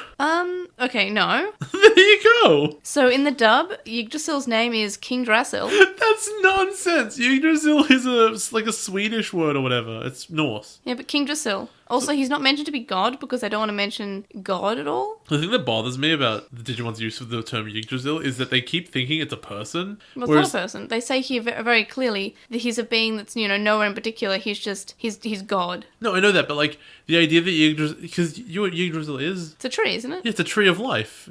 It's a tree. It's not an entity. It doesn't make decisions. It's a tree. Yeah. It's just a thing. So why would they keep using this name? Yeah, sure. Masaru's dad's allowed to have a conversation with the tree, but when it's Yamato, he's being weird and over-exaggerating. Partially that had to do with the Magic River as well. The Magic River says I should fight Tai and try to kill him with my giant wolf. Everyone somehow will forget this. So it's no risk. No one will mention this when we're teenagers. Low risk, high reward plays. Let's go. Maybe I'll one day become the leader. It finally happened. Imagine if this was Cherrymon's plan all along. He's just rubbing his twigs together. Oh, jeez. Marukimon says that he's worried because the portal is there, and he says that he's going to protect it. Which is great. This is my favorite bit of this entire episode, because I actually wrote in my notes, why is he always sitting on this throne? What's he doing there? Like, you don't just sit on a throne all day, right? Throne rooms are for a purpose. That's for meeting audiences and things. But the thing is, if you don't need to eat, and you don't need to drink, so you don't need to actually do anything, and your purpose is, I need to guard this to protect Digimon from showing up at this portal, that's hilarious. My only thing about that, I guess, is that portals keep opening up anyway. Like, I know this one's from the space-time oscillation bomb, but portals have not only keep opening up, but have been opening up before this one. Yes. So you're not helping anything. Just put bricks around it and leave, which he did. Yeah. He just didn't leave. I know, but I like this because it gives a perfectly good reason why he's there. Yeah. It also shows up it also says, hey, that's, by the way, why there's a big giant portal behind there. It's not a natural portal. And that's perfectly good. It just, the rest of this, it's a bit silly. And Suguru apologizes for it. He says, I'm really sorry about that. Even though it wasn't his fault, he apologized for it. You know what would have solved this, really well? Mm-hmm. If you just, before the Criers made their portal, there were no portals before that. If they just made an accidental portal to the digital world and they lost their son into it, and then... No, that's not possible. You Why? know why? Because the disappearances happened before then. No, but if the what did the disappearances matter? They were disappearing, and then we find out that they've gone to the digital world. No, but what did those people matter at all? Also, those people are probably dead, by the way. Yeah, of course they are. But none of those are actually relevant, right? If you take all that out and just have this portal be accidental, and then everything stems from the baby going in... It was their fault. Which is why that Ikuto's dad is the worst dad in all of Digimon. I mean, we can go with that. What I'm thinking, right, is instead, Yep. they go in, and this portal's maintained by a whole machine. So it makes sense that one's stable and you can turn it on and off. If you set off a space-time oscillation bomb that hasn't been tested, it appears to have worked just fine. We opened a portal and everything. Uh-huh. But then it keeps opening random portals around the digital world because of space-time oscillation. And Right. that's why Digimon keep coming in, and it's all Science Man's fault. Okay, that would be really cool. interesting. Yeah, you're right. It's not, though. It's just been happening the whole time, and this is all pointless. There we go. There's been no second draft on this story at all. Suguru says that they should build a world together where humans and Digimon can work together. Build a wall together. And then they fist bump. They fist bump. It's great. It's adorable. Nah, but he hates humans, though. He thinks they're all evil. I wish... Even though he can sense what they intend. I wish that Suguru had, DNA from this fist bump. Like, a little bit of DNA. But he had it beforehand. I know, but it had gone during the discussion. Because it's a punch? Is that what you're saying? Yeah, it's like a punch. And whoop. And then Marukimon evolves. That's dumb. We then find out that Suguru hasn't been heard of since he went to find God and talk to a tree. You know what? Fair enough. You usually don't hear from people after they've gone on a quest like that. And also, to be fair, he basically said, yeah, he's nowhere, but also everywhere. That's one hell of a quest. It's just over there, isn't it? It's just that way. It was there the whole time. It was just like 5 feet from where we originally were. You know what it's going to be? It's going to be one of those things where they go, between one episode to the next, we got to find Masaru's dad. The next episode, oh, you can just tell it's right over there. It's been looming in the distance like a beanstalk of some kind. Oh, God, don't do this to me. It was right there. We're not talking about Frontier anymore, Jay. It was right there. We find out that Satsuma says how Suguru was the one who sent the blueprint of the Digivices. So he designed them. Sent them from where? Yeah, okay, I don't know. And how? It's digital. If he could send them, then couldn't he have left the digital world? No, it's digital. It's fine. It's blueprints. Digital. What does that mean? It's fine. Digital. They're digital monsters and they're the champions. And they digivolve to do battle. For great justice. To fight, they do evolution. To fight, they write the script, I guess. Also, I have another question now that I really think about it. Oh god, when will it So stop? Mercurymon shows up. Sorry, no. Mercurymon sees there are other humans coming up, and it's Science Man who's returned with all his science gun boys. Yep. If the government has access to science guns that kill Digimon, and before the scientists are aware that when you kill Digimon they turn into eggs, right? They never knew that from the exploration, right? Yep. They did not know. Which means that if the government has access to these anti-Digimon guns, DATS would have been using them because they're an incredibly effective tool. Yeah, but they kill them. But they don't know that. I mean, they know they kill them, but they would always have thought that they kill them. Until they looked into them and realized they could make eggs. The fact is, if you shoot a person and you didn't, you know what the result is going to be. There's no way that they thought before they had the guns that the things you kill reincarnate into eggs. They would know that they're committing violence. I don't think they know about the guns. Which is absurd. Why wouldn't they know about them? I don't know. I just feel like Kurata's keeping a secret. I feel that's like fine. he's got funds behind him. I agree that he must be keeping it a secret. Well, yeah. But what I'm saying is it is insane and stupid, and why would it be a secret? And how could it be a secret? Those are all really important questions, because it keeps the plot together. Also, how come no one mentioned Yushima being in the digital world while they were here? Like, Masaru was really passionate a couple of episodes about getting Yushima back, and he doesn't mention him once in this episode. Oh, I forgot! Because he should still be in this palace. He didn't say, hey, Marukimon, where Yushima and Kamimon at? They haven't mentioned it once, you're right. I just realised that because I was thinking about Ikuto's parents? No, I was thinking about the next scene, about how we find out the Kudamon and Kamimon were just sent as emissaries. By whom? Suguru, I guess. Where he went off to By see God. Mercurymon, who hates all humans? Yeah. And who doesn't think that humans and Digimon should interact? And thinks he was betrayed? Yeah, no, Satsuma sent them. How could Satsuma send them? Okay, so I feel like... How could he send Sorry, Suguru sent them. But I feel like Satsuma may have lied because he said that he hasn't heard from Suguru since the expedition, but then he says that the blueprints were sent. But I think he's only assuming that the blueprints were sent by Suguru, but... How could they not be? I don't know why he didn't mention this 10 episodes ago when he said, by the way, your dad disappeared in the digital world. Also, we have actually heard from him. He sent us these blueprints and also this Digimon friend. He waited for 2 months to even tell Masaru that his dad was in DATS at all. Yeah, yes. Everyone in the show acts like a moron. Everyone. Okay, no, I see your point, kind of. It's insane. And it's so weird, right? Because I don't think anyone in Frontier acted like an idiot. I just think they're all, it just was written really badly. Yeah. And nothing was interesting at all. And just everything. And things that would happen to people wouldn't make sense. But in this case, you can draw it directly out of each character's decision making. Yeah. You can point to this decision happening led to this result, which was totally unnecessary because this decision was so stupid. And now during this result, people are making stupid decisions again. And the plot is driven forward by people being insane. Well, what would you prefer? The plot being driven forward by nothing or the plot being driven forward by people being stupid? Look, I'll admit that if you don't think about it for 5... You know what? For Frontier it was 5 seconds. With this one it's 10, right? No, That's the difference. Okay, with Sabers it's if you think about it for 5 minutes. If you think about it for 5 minutes, which I'm forced to do, the whole thing falls apart. But it's kind of okay. The only thing that really gets me is when it becomes really obvious because characters are being really upfront about it, which is the Minister of Confidentiality who's upfront. Tactics? Why would we need tactics? We're at war! That's when tactics are the most necessary. Yes, but what I'm saying is that it's not as in your face and obvious as, oh, look at all these problems as Frontier. But it clearly has them, right? And very, very soon, which is Science Man says, not only am I the victim of all this, Hey, but hey, you fought Digimon in the real world, so that's pretty much the same as me with my genocide idea, right? In fact, it's worse! Somehow, where you've been taking the eggs and returning them. I've just been killing them with the intent that I don't want them all to live! Basically, yeah. It is important, it's very important, it's a really basic idea, that the bad guy believes that they are right. Right. And that is really important. However, you can't think he actually believes what he's saying. No. He must be joking, because there's no way that sentence, you fight Digimon in the real world, so you're worse than me with my intent to murder all of them with my science guns. There's no way he really believes that. Because I believe that he thinks he's a victim of, and he thinks that Digimon are scary. But you know what would be really, really good idea if you thought Digimon was super scary? What? And because you were around in a time where Digimon did not go to the real world. Mm-hmm. Only humans went to the digital world. Yep. Just don't go back. No. If you went into the water and you saw a shark and you just made it out, don't go back in the water. The humans didn't go back, except for Kurata. But he was the one who was afraid! Yeah, but I think he just wanted them to die.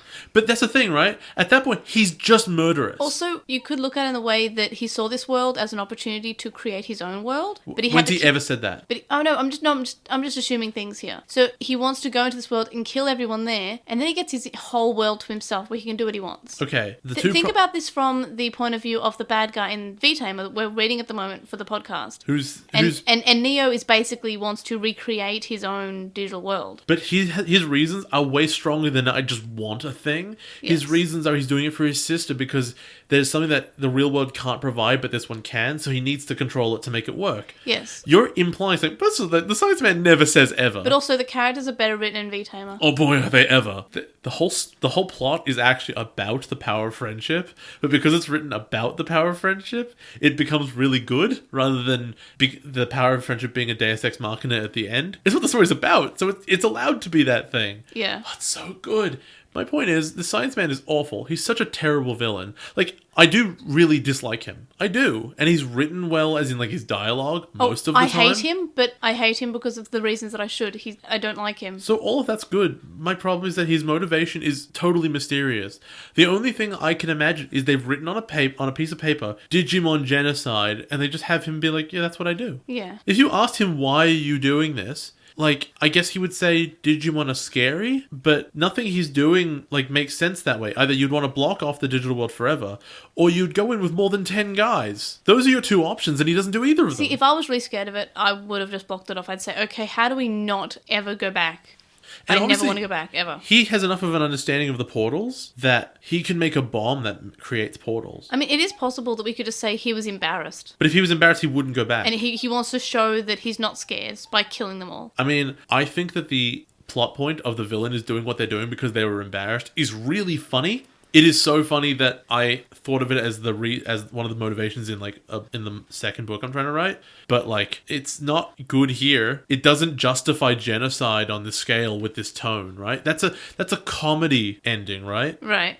That's why did you do this? And you're all standing on the top of a building and there's rain everywhere. Why did you do this? I was embarrassed. Like, that's funny. It doesn't work with genocide, Okay, right? yeah. It works with something else that's dumb, like why you were dumping toxic waste somewhere. I mean, like, it's just why you were trying to cover that up, I guess. Yeah. It's just kind of embarrassing, okay? We get another flashback, and it's the humans setting fire to the forest. Murukimon thinks that it's Suguru that's betrayed him. I hate that. It's so stupid. There's no reason for him to think that. In the dub, there's some clips of the flamethrowers that are being cut, and this really weird sound, which I believe I mentioned earlier, of the flamethrower noise, is goop, goop, goop, goop, goop. I listened to it like 4 times. I couldn't hear that once. It's a really weird noise. Hey, here's a question. It's in this scene with the flamethrowers. They make this weird, like, Splatoon noise. I went back and I couldn't catch it. But more importantly, I think, why would he think Suguru could do it? Because he knows Suguru didn't go through the portal. He went off to Yggdrasil. How is he bringing more people through? How is he lighting these fires? I know, because what I think is happening is he thinks that Suguru has been somehow orchestrating this from within the digital world and has gained their trust and has found different entry points that they can come in, and he's brought in these other guys. That is absurdly complicated. I know. But he knows there are other humans. But because I think it's because it's the only human that he knows of, and he thought that he maybe saw all the other ones. Suguru would communicate with the other humans not to come in and attack. Wouldn't it make way more sense for Mikurumon to think, oh no, humans must be coming to get Suguru back? Oh, okay, that makes sense too, but what if... Wouldn't that make way more sense? Okay, so what if we think of each Digimon Digimon as like their own species, right? So there's Agumon and there's Agumon and there's Agumon. What if he thinks that Suguru is just a species of Digimon and they're all Suguru? We've been over that before, and that would be really fascinating if he didn't call them humans. In fact, he called them that before he met Suguru. I hate all these Suguru, formerly known as Humon. Like, what is any of that? Also, No, he no, knows I see about your point. Ikuto, so... Yeah. Like, that's really interesting, right? If the first human that went through, who said, like, if Masaru was the first one through, who are you? I'm Masaru. So the next human they say, are you a Masaru? Yeah, that'd be funny. That's hilarious. But, you know, it doesn't work that way. It's that thing that we really love in Digimon. That's like this small thing of Digimon don't know anything about the real world or the human world, and humans know nothing about the digital world. And I think the problem with this season thus far has been the Digimon know pretty much everything about the real world with no good reason to. Agumon doesn't, though. But they don't... Yeah, the thing, though, Because is he's a that baby. they, like, tactically don't know things. They just don't know enough to make them scared and aggressive. But they know plenty that they shouldn't know. The best thing that has happened in Savers, is the most minor thing, was when Gotsumon told Yoshino and Toma to put down those machines. Referring to the Digivices. That was such a minor thing, but it's so great because he wouldn't know what those are. But the weird part about that is he would know what it is, or at least not what it's called, but he would have seen them before. Yeah, he Ikuto knows- has one. I know, but he doesn't know them by name, and Akuto wouldn't know what its name was either. You know what they would have done? In 10 years, they would have named it. They They would have put a just said, machine, this yeah. is my thing. Yeah. He wouldn't say Okay. that machine. Okay, no, if he I see called your it, point. even if he called it my machine, they would have said put down the machine. Also, maybe Gotsumon doesn't know that Akuto has one. Maybe he's never seen it. Maybe Gotsumon's stupid. He wears it on his belt. I don't know. 10 years, May. In 10 years, you'd notice. Kurata had made Digivices for the troops, and they had Gizamon, and some Revolmon were going to protect the world. I like their weird knockoff Digivices. Yeah, and but they're killed, and the Revolmon all point guns at the army, but they don't. This bit's cut, so they're not pointing guns, even though they are guns. Like if you look at a Revolmon, it is a gun. Like My you, whole body is gun. by default, you are pointing a gun at the humans because you are a gun. Also, for some reason, I really like Revolmon. He gives me this weird sort of sense of nostalgia That's dumb. because he's probably in that episode. Is it in that episode of 02? He's the bad guy. No, Starman was a. Oh, no, you're right. He was the bandito. Yeah, he was just kind of like a bit of a not nice guy. I think that was the point of it, right? I know, it was a while ago. Frigimon was waiting at the house for Akuto because Akuto was gone out. And then Frigimon was murdered right in front of Akuto. So every other Digimon who's been hit with these lasers just instantly disappears as the laser goes through them. This was my issue too. But Frigimon gets a big dramatic, oh no, I have been hit. I am wounded. I will die now slowly. Yeah. The soldiers won't keep firing. I'll just die. In the dub, while in the original we have this entire huge laser going through her body, it's cut They out in edited the it dub. out. So the laser hits her in the back, and there's a bit of darkness on the front where she's a bit scorchy, and then, oh, I guess it hurts. Ooh, ah. Yeah, but in the original, it's kind of like serious. Kurata ran away and because Marukimon showed up and Marukimon killed all the Gizamon. And then we get more flashbacks, which we've already had before, which is of Frigimon dying. And then we get an extra bit, which is Gotsumon blaming Akuto and says that all these things have happened because of him, and the baby Digimon don't trust him either. Marukimon then showed up and said, look, you can be a warrior of the Digimon. And then we have this really cool scene of Akuto putting on the face paint. And it never comes off ever again. Hope not. I hope it's just a tattoo. So I realized at this point, there's the reason I was trying to struggle, right, and trying to figure out why did the Digimon hate humans, what did the humans do, what did the Digimon do, and trying to get it all straight. Now we know. Yeah. And the reason I couldn't have guessed is because it's insane. I don't mind it. It's pointless, right? Like, you said, oh, the Digimon are misguided. Like, they're just a big misunderstanding. But in actuality, like, the humans weren't aware that a human went through with a bunch of army dudes and killed a bunch of Digimon. How could they not be aware of that? I don't know. A bunch of people must have died. Like, a few of these soldiers, A, were probably killed by Digimon, and B, were left behind with the portal. People just went missing. Whose family were they? Like, there are so many questions out of this. Maybe this is why people were going missing. Kurata were just taking people into the digital world. Honestly, it could be. At the end of the day, you might find out his experiments with his time oscillation bomb might have been what were making people disappear. Maybe. You don't know. That would be interesting, And they're actually. all really interesting, but I don't think they will, because that's slightly too complicated for these guys. That's rough. And, like- but Jay, we said the same thing about Atmon, and then Atmon basically did what we thought. No, I never said that about Amon. I kept saying, I hope it does it well. I have faith in the show because it keeps doing it well. okay, you have a point. And then they did. Every time. They proved my faith over and over again. We're like halfway through this season. It hasn't proved my faith once. It's done better than Frontier. Yes, that's true. Doesn't mean much. If you're slightly higher than the bottom of the barrel, you're still pretty close. Also, people thought that we were just enjoying the manga and Atmon more because we were covering Frontier at the time. No. No, because if that was true, like, Jay would be really enjoying Savers because he's just come out of Frontier. I mean, you're enjoying more than Frontier, though, right? Yeah, look, it's got good bits, right? When they punched Gatsumon, I marked out, but... You mark out every time Masaru punches I really anyone. do. It goes, I want to put all my weird big capital yells together.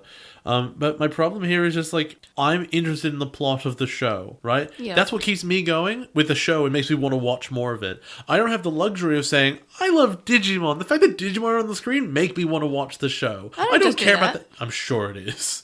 Look, I really like the plot in Savers. If it was a slice of life anime with no plot whatsoever, you'd watch it because Digimon were in it. I'd watch a slice of life just about Mimi with no Digimon, though, let's be real. That's what I'm saying. Look, I want to see an AU when Mimi and Eri are just high school friends and they're just hanging out and they're going shopping. Look, I understand They're that. idols together. I don't know, it's fun. Totally fine. What I'm saying is that I don't have that luxury of just enjoying the show because Digimon are in it. Same with Frontier. I hated it, but Digimon were in it, so people like it. Whatever, that's But for Digimon them. were barely in it. Fair enough. That's why people didn't like it. But for me, I need to be like, I want to see what the next episode is. And I don't care because everything is so badly written and everything doesn't make sense and all the characters act like idiots.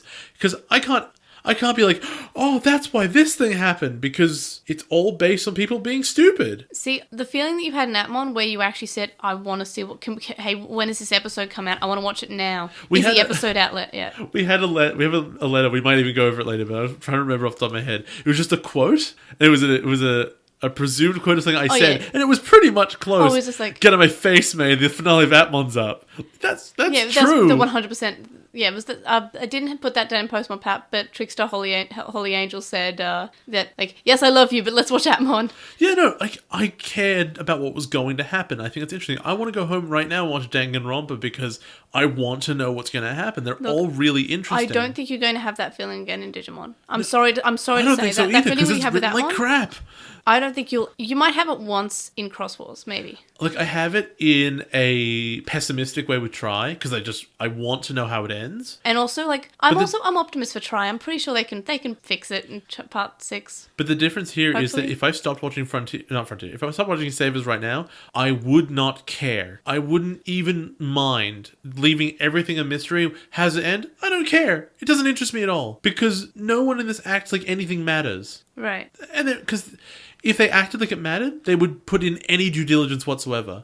The fact that Thomas is a doctor, he's meant to be hyper intelligent, right? Has he ever done anything smart? I just realized that Thomas and Yoshino did not have lines in the last episode, in episode 24. Yeah, I don't think they even really do anything. But I guess it was just flashbacks. what's the point of having him around if he doesn't do anything ever? Has he ever proved that he's intelligent in any way? It gives him a slight character. Other than making fun of Masaru for being dumb. No. Of course he hasn't. That's it. No one tries, and as a result, everything goes badly. And everything goes badly because the bad guy's just a vindictive moron. Yes. Who just happens to be able to do things because the plot says it's cool. Sorry, I'm complaining a lot this episode, but the show has revealed its hand, and it's holding 2-7 offsuit, and that's the end of the story. I don't know. Maybe it can recover, but it seems really dumb right now. Kurata then announces that all Digimon are enemies to humans, and then Gizmon AT's there, and he shoots Murukimon, who also, by the way, doesn't die immediately, which is... I mean, you could argue because Mikurimon is bigger and stronger, and I guess you could say the same about Frigimon, that Frigimon is strong. Agumon says that he's never been angry, and he wants to fight. If he felt this way, wouldn't he have shot Mac Galgamon and the rest in the back during the fight with Zudomon? I think it's because he wanted to get to Murukimon. But he knows how to get there. I know, but he wanted to be taken there by... Why? Because he wanted an excuse to kill Murukimon, an easier way. But he knows how to get there. It's already easy. Walk in and shoot him with guns. These guns are overpowered. I know, but maybe he also wanted to talk to him because he was sort of meant to, I guess? I don't know. What? In what way? I just don't understand. There's so many questions. What do you think of both these episodes as someone who is new to Digimon? I thought they were crap. See, I like these episodes. There's a line where Science Man goes, will you, a DATS member, attack me? I'm like, Masaru should be like, yes, of course I'll attack you. Yeah, Masaru would punch anyone, really. Also, the very important question, which I have to assume goes the way I think it does, would the science guns work on humans? I don't think so. Why would they work on humans? They're lasers. And they're lasers that dissolve Digimon. I think they'll probably give you a bit of a burn. Maybe, but they must be Digimon specific because they also work in the real world. Right. So it's not even like, oh, it's digital whatever a fire in the digital world because it works in real life. So why wouldn't Masaru just go and beat the hell out of him? There's no reason for the guy where punching is his favorite thing in the world. And there are 2 sentences here where you go, oh yeah, no, he's got lots of soldiers with him. Of course they'll just pile on Masaru. But he's the ultimate street fighter who can beat like 15 guys. Right. So what the hell? How'd you rate these episodes? I don't even remember if either of them were particularly enjoyable. See, I gave the first one, so episode 23, a 7 out of 10, and I gave the second one an 8 out of 10. I'm going to go with... Because I enjoyed both episodes. They were really good. A very generous 4 and a 5.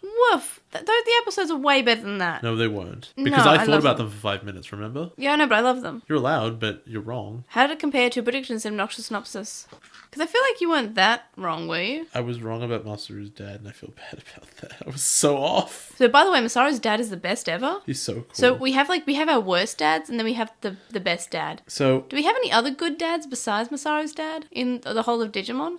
Not Tai's dad. Yamato's dad, I guess. Yamato's dad was cool, and I think Ken's dad was fine. Who would win in a fight, Yamato's dad or Masaru's dad? Masaru's dad. He fought a Digimon. Get out of my face. Yeah, but I'm pretty sure Yamato's dad also fought a Digimon. Didn't. I'm pretty sure he fought a Bakemon. I don't think he fist fought a Mercurimon. He fought a Bakemon. No, I think he was standing up to one of them. I don't think he ever fought it. I'm pretty sure I have this memory of, I'm pretty sure it was probably in Flower Power because everything good happened in that episode. I'm pretty sure he rolled up his sleeves and punches a Digimon. You might be I think you might be making that up. No, I think that's right.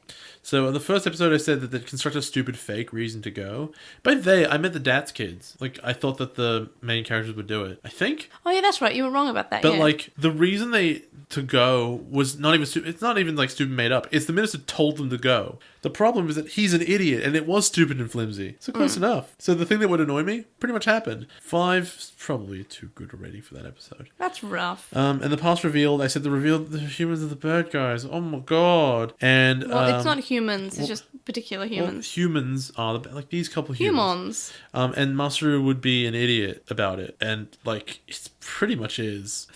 Just punch him. It's your whole thing. Just punch the guy. What was the main difference that you noticed? Because I didn't get that many. Besides the weird goop sound, the flame. Okay, so I got 2 pretty clear ones. Flamethrower. There we are. That's the word. So Mercurimon saying, "I sense their mission is to destroy all Digimon." That's pretty strong, because that means he has a superpower that he would have changed the way he reacted in all other scenes. Yeah.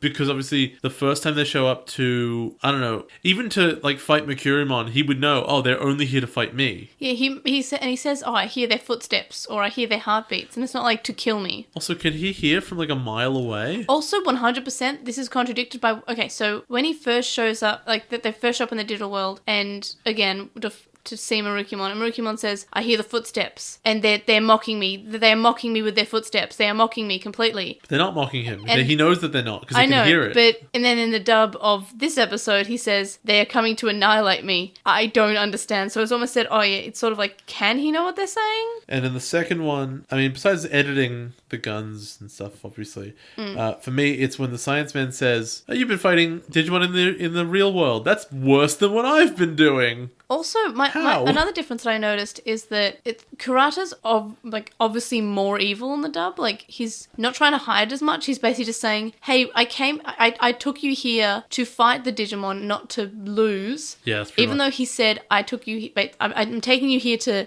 talk to the Digimon, not fight. So I don't know, he's evil and lying very obviously.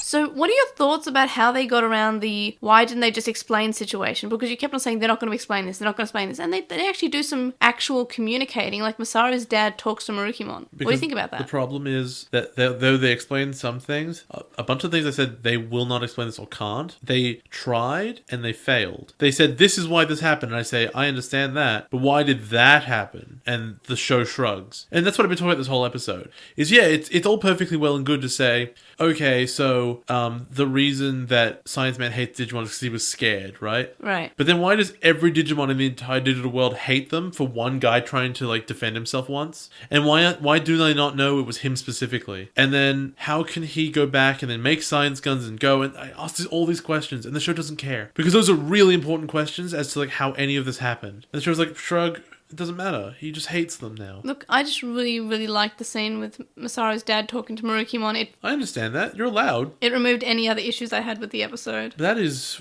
really myopic, but that's fine. I liked it. Also, I really like Masaru's dad because he's sort of like Masaru in the way that he's a fighter, but he's still also like a thinker. He wants to experience new things. He wants to go places to study them because he wants to see the unknown. And then we have Masaru, who just basically, his sole motivation is to punch things. You know what weirds me out? Eh? The different ways that all the Exploration Squad guys aged over the years.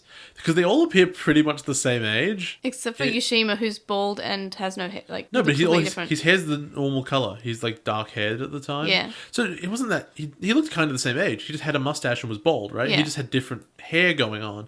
But then they all grow older, and we know that Science Man stays the same. The captain appears to grow like 20 years older, and the chief grows like 30 years older. Yeah, well, Satsuma looks like a baby basically, and then like all of a sudden he must have hit the gym after going to the digital world, because he went from like a normal sized person to just a, hey mister, your anatomy makes no sense whatsoever. Why are you made of bricks? Why does your anatomy look like a triangle that's upside down and also really, really swole? That's what swole people look like. He's really I don't know swole. what to tell you. I really like how this series is a pretty good commentary on people, as they're extremists with people and they're extremists with Digimon. And it's sort of like it's like a commentary on how real people are. Like, there are extreme people and then there are normal people. But there's lots of stupid people, and then everyone else is also stupid. And Like- alright, everyone's dumb. We have some Digimon that are like Gotsumon and they just want to destroy all the humans. And then we have humans who are like Karata who want to destroy the Digimon. You see, the thing about that is that... And they're a very big minority, but because they're loud and they have guns and they want to kill each other, then it seems like the majority. But the thing is with the Digimon is it is a majority. Like, everyone wants to destroy the humans. Only because they sort of went and killed them. But also Marukimon does say, look, some Digimon just don't like humans. Well, yeah, but... And this is still, like, he still says some. I mean, if this is meant to be some kind of commentary on racism, then, like, it's a really ham-fisted one that doesn't do it well. I think it does a fine job. Well, I mean, you think that, but it doesn't. I'm telling you objectively, it just doesn't do a good job. Also, are you worried about Yggdrasil? And do you think it'll ruin the season? I think the season's already ruined, That's sad. good luck to it recovering. And yeah, I think Yggdrasil is a death curse of a word. Well, he's only showed up, like,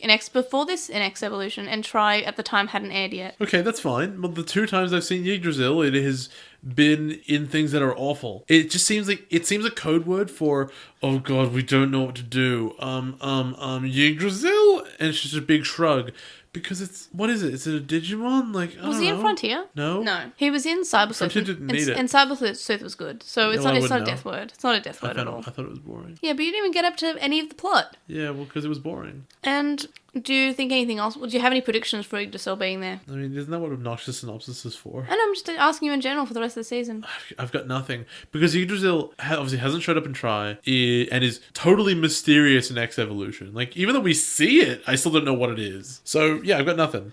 We're halfway through Savers. What are your thoughts? Oh my god. It really crapped itself these two episodes, didn't it? It went from having a kind of compelling mystery to, oh, really? That's what you're doing? Okay. And now I don't care to really watch any more of it. I still do. I love it. I love Savers. It's good. Okay. Also, it has cute moments. Sure it does. Like, it has cute not family. worth it. I really like the family theme in Savers. Alright, well, edit me out all those parts and I'll watch them. It'll be just the That'll be a nice 5 entirety minutes. of episode 22. That'll be a nice 5 minutes. Oh, it's more than 5 minutes because... No, 22's already done. So the rest of them. Oh, okay. Well, 5 minutes. So, screenshot of the week. Mine one this week was, oh, he just changed colour because it was the best part of the both episodes. For me, I edited together a picture of the Exploration Squad next to all the teachers from Naruto because they wear the same outfit. Oh, yeah, I didn't realise that until he showed it to me.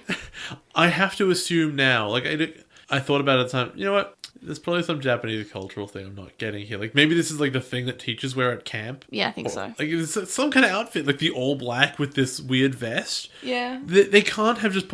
They have the same pockets on them, like, exactly. The only difference is that the ninja ones have, like, shoulder pads and, like, neck guards because they're fighters. I'm sorry, I just realised how upset I was that we don't actually know what happened to Yushima and Kamemon. They're just out there somewhere. Somewhere.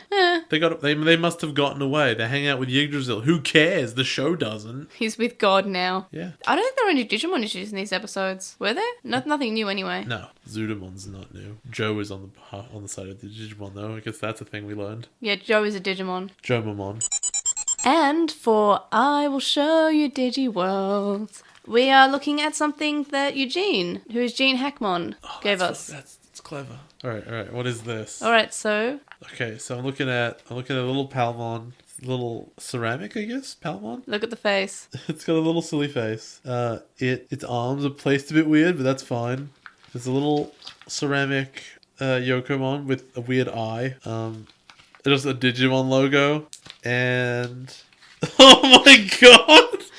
I'm so glad I took this one out last. Oh, this Gomamon looks awful. He's waiting for the sweet grip of death. You gotta sip that cold syrup. He's dying. Ooh, oh Jesus! Oh god, it looks like a hamster. Oh my god, it looks like the baby of a hamster and a dragon, but like premature as well. Oh, that's really awful. Like, I think Palmon's is pretty amazing. Oh, Palmon's looks cute. It looks fine. It's like a little bit stylized. That's okay. And then like and Pyokomon's just enjoying life. Sorry, it's just Yokomon. Pyokomon. No, it's Yokomon. It's written on it. Okay, that's the English name, yes. It's just maybe it's winking. I don't know, or it's just She's winking, yeah. yeah. I guess so. This one's great. So what are these? I thought that honestly, it wasn't big enough. I'm like, are these pieces from a chess set or something? I don't know if they're bootlegs or not. I don't know. They look like bootlegs. Oh boy, does the Gomamon look like a bootleg or what? Like, can I see Gomamon again, please? Yeah. I will I will upload a photo of this beautiful gift. Oh my god. See, look, it has like all the official like copyright stuff on it. It's not even misspelled. Oh my god, Goemon's eyes are falling off his head. They're from these are 16 years old. Oh my god, Goemon. Okay, you know what? I was said that the Palmon was okay. No, the Palmon's arm is growing out the side of its head. Yeah. That's really rough.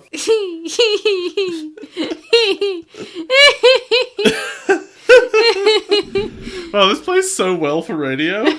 I'll upload a picture of it and Why put it in did the show this notes. Digimon logo come with it? Because why not? What's it doing here? I don't understand. Who made this and why? It's one of the world's great mysteries. Okay, alright. So how do you feel? Entertained. I'm so glad I pulled... Because if I pulled the Gomon first, all the rest would have been disappointing. But that was good. Yeah, that was a good order. The better order would have been Digimon logo, Yokomon, Palmon, Goemon. Yeah, definitely, for sure. Like the gradually declining of quality. No, I think that... I think the way I did it was probably best. Yeah, as long as Goemon was last. Because Palmon's kind of cute. I'm like, okay, it's a bit silly. Is this what I'm being shown? All right, Yokomon looks fine. Maybe, I don't know. Whoa! Basically. I raised up in expectations between Palmon and Yokomon, and that's when it hits me. It's when it hit me. Okay, no, I see your point. All right. The Digimon logo's good. I don't... But why is it there? It's just there. Okay. That's going straight in my collection, and I'm so happy. It's a good thing. So thank you for that, and I hope that Jay's reactions were good enough. I hope that was worth whatever you paid for it. Like, I love me some like bootleg and or badly designed Digimon stuff, because I have the official, might I add, terrifying Palmon plush toys that are official but just look terrifying. They're the ones with the weird face, which has got like a tongue sticking out. Right. And I've seen that. Yeah, I've got 3 of them because I love them so much. Oh God, you're so bad at this. No, I just really love how this being life. I just love the design of the face. Do you have anything else more to say about the Goemon who's awaiting I'm sorry, I don't. sweet death? I've got nothing. Our weekly poll for this week was Terramon versus Bormon. Jay will read the results of the comments, and then I will get up the results. We had 2 comments. One was from SHF20, and they said that Terramon won. Duh, because it's a freaking dinosaur who's also a fighter jet. Terramon's the best. It's mons like this that remind you that sometimes you just have to shut the critical part of your brain up and just accept the anime cheese for what it is. Digimon are like that. That's fine. Their design never bothers me anymore. And Autumn says barbecue pork. So presumably Bormon. Well, he's a pig that is on fire, so I guess that makes sense. Barbecue. I like Terramon the best. Who do you like? I think you said Bormon last week. Are you still with Team Bormon? No. I don't know why I would have said that. I think you just liked a big pig. Oi! Who's the big pig now? Oi! No, you could be a big pig too. Oi! There it is. Yep. So do you like Terramon now? Sure, why not? Well, Skarmory. we had 27 votes. Wow, why is this one so engaged? Dunno. This is one of those weird throwaway ones that usually gets like 12. Oh, the upcoming weekly poll. I have it in my head because I could not think of anything else. So who's the best dad? no, because Masaru's dad would win. Oh, but that's true. it's in relation to that. So Terramon won with 19 votes to Bormon's 8. Killed. So Terramon, by the way, the best. By the way, beast mode. On with the will, we have Chakmon, who says that his biggest question from episode 21 is why Akuto and Falcomon were so unsuccessful at evading the cops in the woods. I guess it was the script, maybe? Why couldn't they fly? That's a very good I question. thought you said that Falcon was really fast. Yes, I told you, it was the script. I thought you said it was really fast. He is really fast, but Not apparently fast enough. apparently not in the real world, even though we previously saw him being fast in the real world. I don't know. Chakmon says that he loves episode 22 because it puts Akuto in a nice home life, staying with Masaru, and shows how damaged he really is from losing Yukiduramon and from living in the diddle world in general. Chica throwing Akuto and Falcomon in the tub was hilarious. The dinner scene, this one is called Bird, and the games after supper, not playing shogi because Masaru probably has no idea, and pillow fights. I really liked episode 22, and the more I think about it, it's like the more it's a good episode, even though it still has the Digimon fight, which is compulsory, that's fine, it works in well. And it's, also the plot that we're having where we fight Saberleomon and we're introduced to Gizmon. At least it was short. Yeah, it was short. But we also got these lovely family moments, so I also agree with Chakmon, they're good there. Chakmon likes Kurata's entrance, or lack of one, at DATS and in the field in episode 22. The Digimon Otaku thing was funny. How Masaru wins the battle with Saberleomon is so lame. After the robot basically paralyzes him, it plays out so badass with Masaru breaking his fang. But Saberleomon is completely disabled, and Masaru, and Marcus especially, just takes full credit for this win. To be fair, he doesn't really know. No. He knows it did something, but he doesn't realise to what extent. I mean, he fought alongside, Greymon before, so Yeah. to him, I guess it's no different. He still punches it. He does some damage. Regarding Atmon episode 52, Chakmon says that the podcast episode title says it all. They did it. Okay, I want to break in right now that May argued with me about this title name. Because I went for it. I wanted it to be They Did It. May's like, I don't know. I wanted people will something get it. clever. I wanted something clever. See this? This means it was clever. Okay. This is Well, validation. I guess you can just read the rest of Postmon Pat then. I will. Because my eyes don't work anyway. I was surprised that you even began. Yeah, I don't know either. I just went for it. Chakmon begins with, I think everything played out well in a reasonably explained way. I think it really asks questions of AI that humanity will have to face in the coming decades. Is AI emotion real, or is it somehow cheaper because it's not human? What does real even mean? See, those are all really good questions that follow on the theme, and something that Sapers just totally doesn't do. So I'm not going to keep harping on me. that. Also, if the Adventure Time movies have given us anything, it's the ability to show an original Japanese production of a Digimon story subbed in English with all of the original OP/ED animations and music intact. And while it's nice to have the English version on DVD, it's huge to get the original as well with no modifications to the music or OP or endings. And while they'll always love the Digirap, only in America, I love the Digirap. they'd trade all of their Flatiron Films Cinema Dime English version Digimon DVDs, season 1 to 6, for an official subbed version with the original music and openings and endings, animation and songs. Being stuck with illegal fan subs for this, in this day and age, is more than a mild annoyance. Adventure Try has shown us that it is possible, and thank you for that, presumably to try. Not for us. We don't do them. I wish we did. I wish we were on the production team for a Digimon show. Like that's. Who's we? I don't want to be involved with that. I want to work on a Digimon show. I want to be a voice. Even just a character shows up and says, "Oh no, a Digimon!" Honestly, from watching all this Digimon, they need me there just to be the guy who goes, "What about this?" Like you just want to who moves the pen out of someone's hands. Like no, you stop. Yes, that's enough. That's enough. Or you sit by That's someone's enough, Hoshi. computer. You sit by someone's computer and you press a button and says, Just turn "No, the computer off. that's bad, naughty." Oh, I will take the bullet. No, not even that. You're not even pushing the button. You're at the wall, and you just unplug the power board connected to all the computers, and you're like, try again. Bad. What am I, Kojima? No, you walk around with a magnet and you just stick it to the hard drive and say, okay, that was bad. Try it from the start. It got gradually worse of evil things. What's important is that none of these plots are ever so bad you need to start them from the beginning. It's always just like, that part. That part is so stupid, why is it there? And if one person asked that question, I think these shows would be better. Did I ever tell you about the time I slapped my grandma? Okay. Go ahead. I've never heard this before. Okay, so I was playing Settlers 4, and I was playing it, and I was really enjoying it, and I was finally beating this hard level, and she just turned off my laptop. So Why? So I slapped her. Why did you do that? Why did she do that? I don't know. She says, I don't want you playing this anymore. And she says, she just pushed the laptop button down. I looked at her, and I'm pretty sure I just looked at her for like a couple of seconds while I processed what has happened, and I just slapped her. How did that work out? I don't remember. I was very young. You were unconscious after that, huh? Look, I also hit my I would have been. I hit my nan on the nose with a tennis racket once. Whoa! I think my dad laughed. I would have died. We got a Gmail from Ryuchi who says, I just watched up through episode 32 of Atmon and wanted to share their thoughts on Offmon. They mentioned in the past that they are autistic, meaning Ryuchi is, and Offmon really reminds him of that. He likes to be by himself, he needs alone time even though he does like his friends, and is an offline game. Well, he's an offline Atmon, while the others are online. They could easily see this as a metaphor for autism, and he's more immature generally. It's always nice to see characters that they can identify with in this regard. When a character is done well and someone with a disability can relate to them, it's always worthy of praise. They're afraid that they're going to pull a Zoe and change this later. Make the power of friendship bring him out of his shell so that he's just like all the other Atmon. For your benefit, they never do that. He's pretty much always like this. Yes. But from what they've seen, they're cautiously hopeful. They've enjoyed the last few episodes. Ironically, they really like 2 of our bottom 5.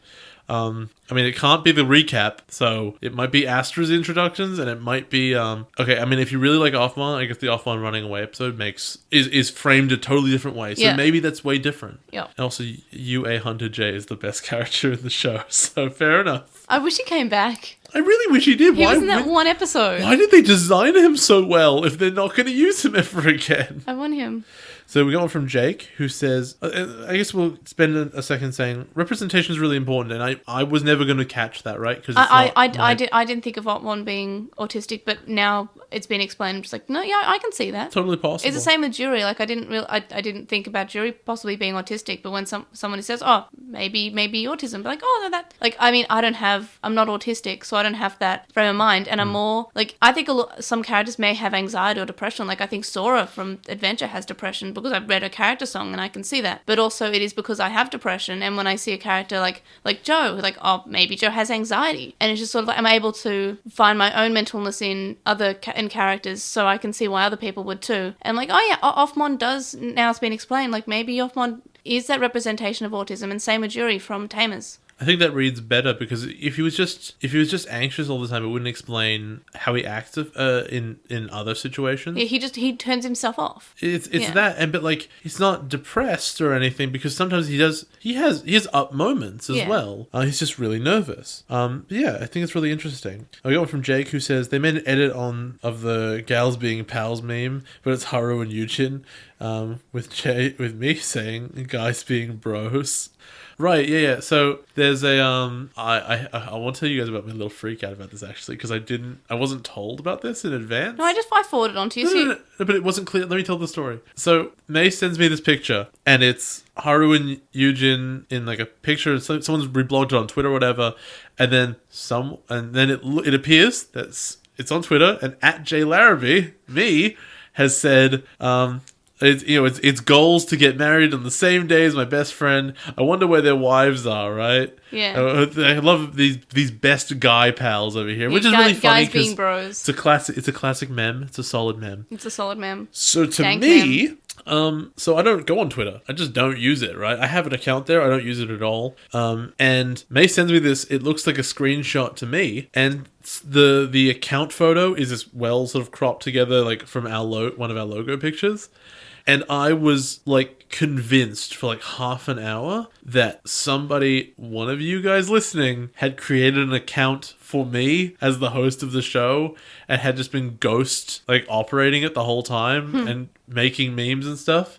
And I was like, not panicked, right? Because obviously it was being used well, but like I felt weird about it. And May's like, it's Photoshop, bro. I'm like, oh man, thank God. Well, there is an @JLarrabee, but it has That's no me. tweets. That's me. Yeah. It's got the art for a Magic Cut Grindstone, I think. Yeah, I think One so. of them. Yeah, that's me. I think that's the one that I link on the Lost in Translation on Twitter. Probably do. Yeah, it is. But like that was what I felt like it was for a second, and but in hindsight, it's really cool. Yeah. That was my experience. We got from Michael, who says they agree that Try Chapter 5 was lackluster in execution. JH suggested Try feels like it's written chapter to chapter. Parts 1 to 3 feel plotted out in advance, but 4 and 5 don't. That's probably fairly accurate. Maybe Alphamon was hunting down the 02 kids. That is wild speculation. That's out of nowhere. Well, except for when he's shown to be doing that at the start of chapter 1. Yeah. What do you mean? What do you mean he's shown to be doing that? Alphamon is the one standing and who has possibly just attacked the 02 kids. What do you mean? No one is shown. Yes, it's all there is. blurry. Yes, there's a silhouette of Alphamon. Maybe. That's Alphamon standing there. Then he wouldn't be hunting them. They're already dead, right? It can't be both. So there are 4 holy beasts and 4 missing children. Maybe the 02 Digimon become the new holy beasts? Yggdrasil may have known this ahead of time and sent Alphamon to remove them. Okay, so sometimes I get this headache when May begins speculating on... This happened earlier when in Savers. Maybe this character did this because he's thinking this and because of this and maybe this, this, and this.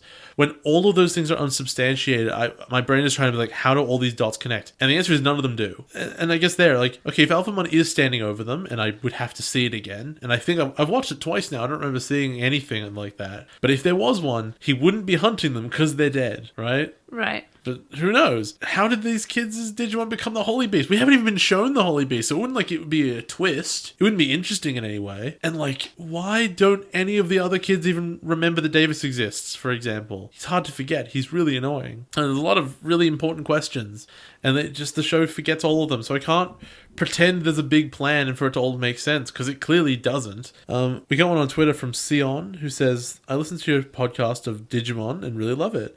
About the question, about the QS, I think that's like Apply Driver, about our questions about who is the Shadow Apply Driver in Atmon, one person in the fandom has asked a member of the Atmon staff, which is exactly what I wanted. Yeah. And that staff says, and I guess spoilers cut forward 30 seconds. Yep. They say it's either YJ14 or YJ13, which is one of Eugen robots. Yes. So which means, and they go, it was scheduled to be shown, but because of timing, it just wasn't. That's really annoying. It's super annoying. Because they could have at least mentioned it, in one line. You know what would have been really, really simple? What? Because they wouldn't even have to mention it in a line, right? Because it was so pushed forward. Yeah. All you need to do is in that one shot where you show all the Eugen robots, have his Apply Drive be sitting on the table. Yes, that would have been great. And have it be the old one. Yes. And then you would know. Because the problem is the way we were told about it is he only discovered his Apply Drive in the story with Minerva. Yes. And if we know that Minerva gave him the Apply Drive, then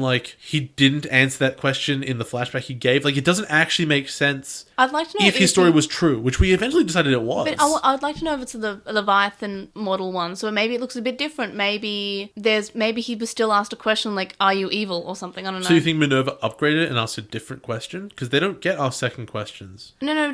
This is Minerva gave him one without knowing that he already had one. But then he wouldn't use the new one. I don't know. I don't know.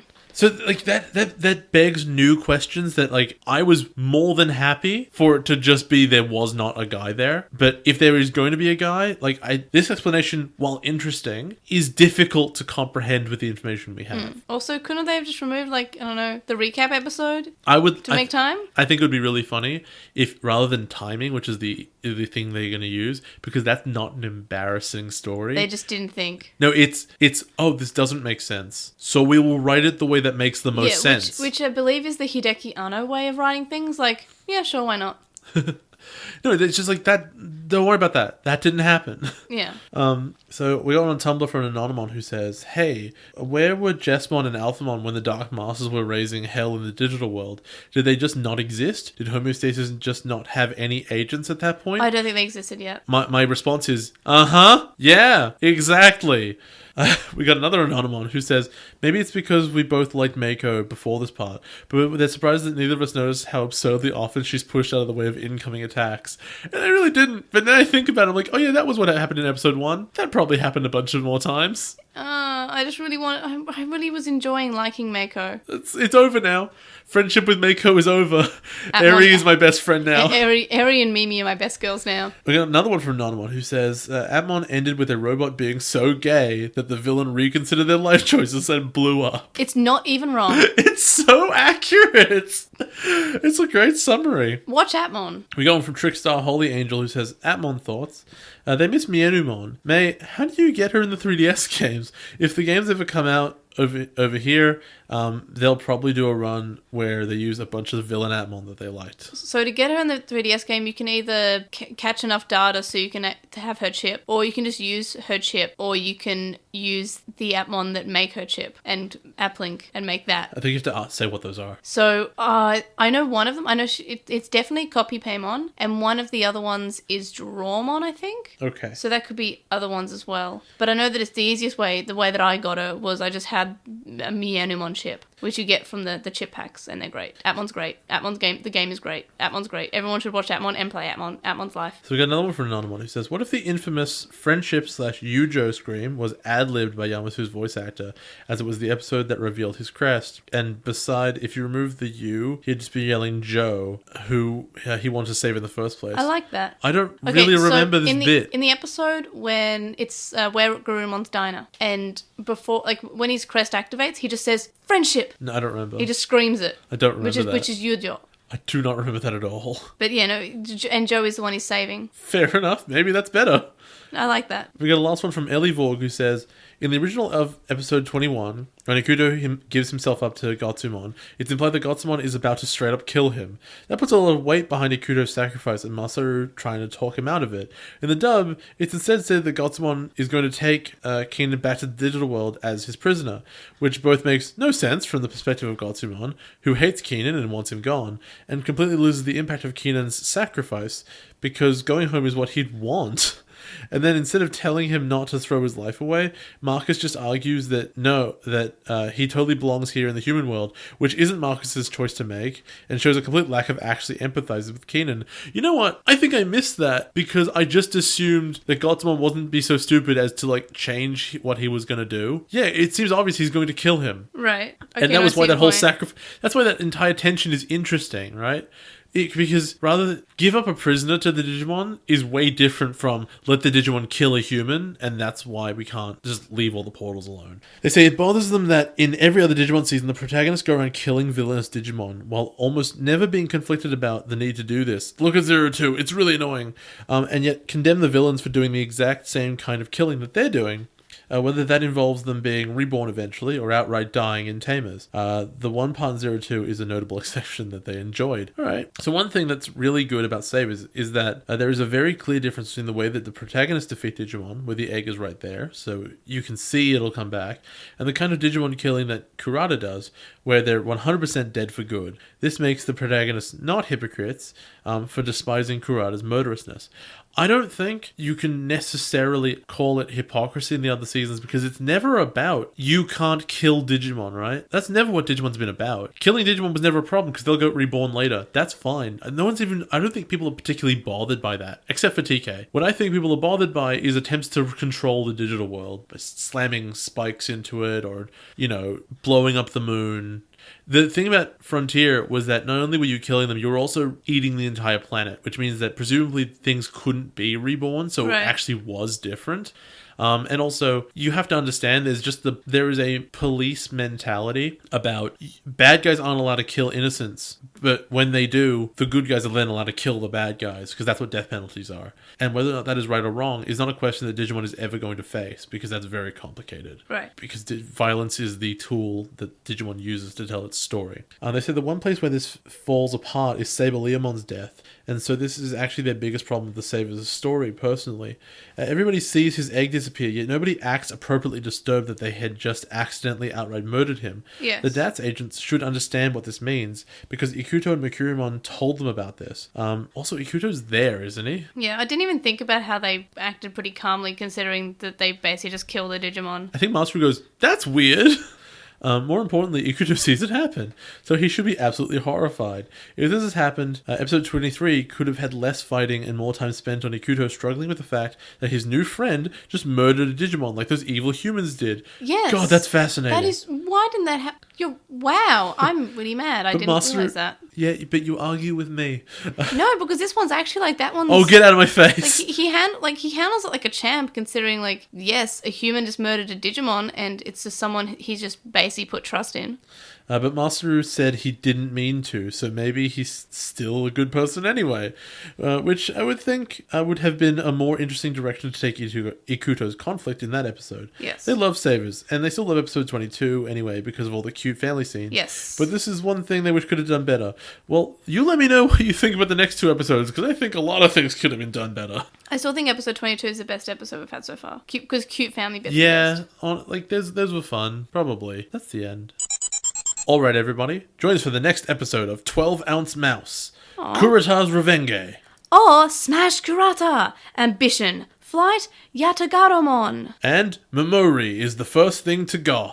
Or Masaru's memories erased, The Lost Bond. For Weekly Wonders this week, I'm, surprise, surprise, going to say Digimon Links because it came out a week and a half ago and I love it so much. I've been watching the Danganronpa anime. Oh, you don't even let me finish talking about Digimon Links. I don't care. No, I care. And it's super awesome, but you Digimon shouldn't Links. watch it unless you've played all the Danganronpa games. You almost said Digimon. You almost said Digimon. Danganronpa. And they're all amazing. They're all really good. You should play them all before you watch this anime because it's all completely full of spoilers. And it's a death game series, so spoilers are everywhere. Don't Google anything. Just buy them, play them blind. They're awesome. I need to finish the Ultra Despair Girls before I am able to watch it or play V3. It's all way, way better written than Digimon. That's mad. But to be fair, it's mad. It's totally true. I'm mad, I mean. So, also I want to talk about Digimon Links. It's a really good game. Do you have to? I love it. Aww. It is really fun. I had a whole podcast of why I explained why I'm enjoying it. So but I won't don't talk go about into it now. We're done. I also wrote a blog post, so if you want to read that, I mentioned that earlier. So you should check that out because we're writing blog posts. I love free-to-play garbage, says May Fisher Guest. Hey, it's not free to play if you pay for it. Well, you got me. I like, there's the movement to call games that you buy for full price, fee to pay. The link dump's linked in the description, and this week's weekly poll is, are you ready for this terrible idea that I totally didn't come up with 5 seconds ago? Go ahead. I'm trying to even word it. That's how clearly not I just came up with this. So, would Yamato's dad punch a Digimon? Wow. Yeah, can you come up with better? No. See, if you can't come up with better, we're going with that. Not off the top of my head, no. Well, we're going with that then. I'm sorry. Okay. Or alternatively, wait, would you prefer Yamato versus Spencer? Because Spencer's better. I don't care. We know that Spencer would punch Digimon, though. It already happened. Okay, so would Yamato's dad fight a Digimon? Okay, that's the weekly poll this week. It clearly has so much thought put into it. I'm sorry. I wrote lots of blog posts this week, so my imaginative side is lacking. You can find our screenshots of the week and our weekly wonders linked in the description. And in our link dump, our Redbubble is also linked in the description, and you can get more than just shirts there too. You can contact us and stay updated. You can email us at LostinTranslationmon@gmail.com, or you can comment on this episode and message us on SoundCloud. You can follow us on @TranslationMon on Twitter, and you can find us on Lost in Translation on Tumblr, Facebook, Instagram, and YouTube. We have a discussion thread and with the Will, and a Reddit thread in the Digimon subreddit, and we would appreciate if you were to review us on iTunes and or Stitcher. Will's website, vote in our obviously not terrible weekly poll, and you can view our release schedule there too, and a bunch of our blog posts, which I'm now writing. You can donate on our Patreon, which is linked in the description, and on our website, from as little as $1 a month. And that gets you access to a list of Slack chat group. But there are higher levels with more rewards such as notes, early episodes, and more. And thank you to our Patreon supporters, Sam Krieger, who has a podcast with Stevie called The Moncast, Stevie, who is on Stevie Padamon on Tumblr and is currently taking commissions, Wuchinglong, who you can find at twitch.tv/Wuchinglong, Metal Mimemon, Joe, Penguin Mage, Anime Guy, who is Anime Guy Kurosaki and the number 1 on YouTube, Chuckmon, Ishwabamba, Hiro Olado, who is at Hiro Olado on Twitter, Jason Morosky, Ryuchi, who is Frost Miranda on Archive of Our Own, Stephen Reeves, who is at Wildwing64 on Twitter, Kaidawashi, Mac, Noam, Riku, Chisai, who you can follow at Chisai236 on Tumblr, Corey, Kyle, the Lady Bugman, whose anime blog you can read at baguburagu.wordpress.com, Small Wolfie, who's on Tapastic as Small Wolfie and has a comic there called Eden of Melancholy, Tom, Glitchgoat, Azra McCool, Gene Hackmon, Matthew, Anthony, who's at AntoClassic on Twitter, Lizmet, who is Elecmon on Tumblr, Sithobi, Ellie who's Ellie on Tumblr, Sporky McForkinspoon, who hosts a Digimon podcast called Going Digital, Megan, Kyliek, Neobu, Jams, The Time Optimist, and Silverhaired Freak 25. You can also make one-off donation on our PayPal, which can be found linked in the description. It's paypal.me/edgemon. Make sure to let us know for the podcast. See you guys next time.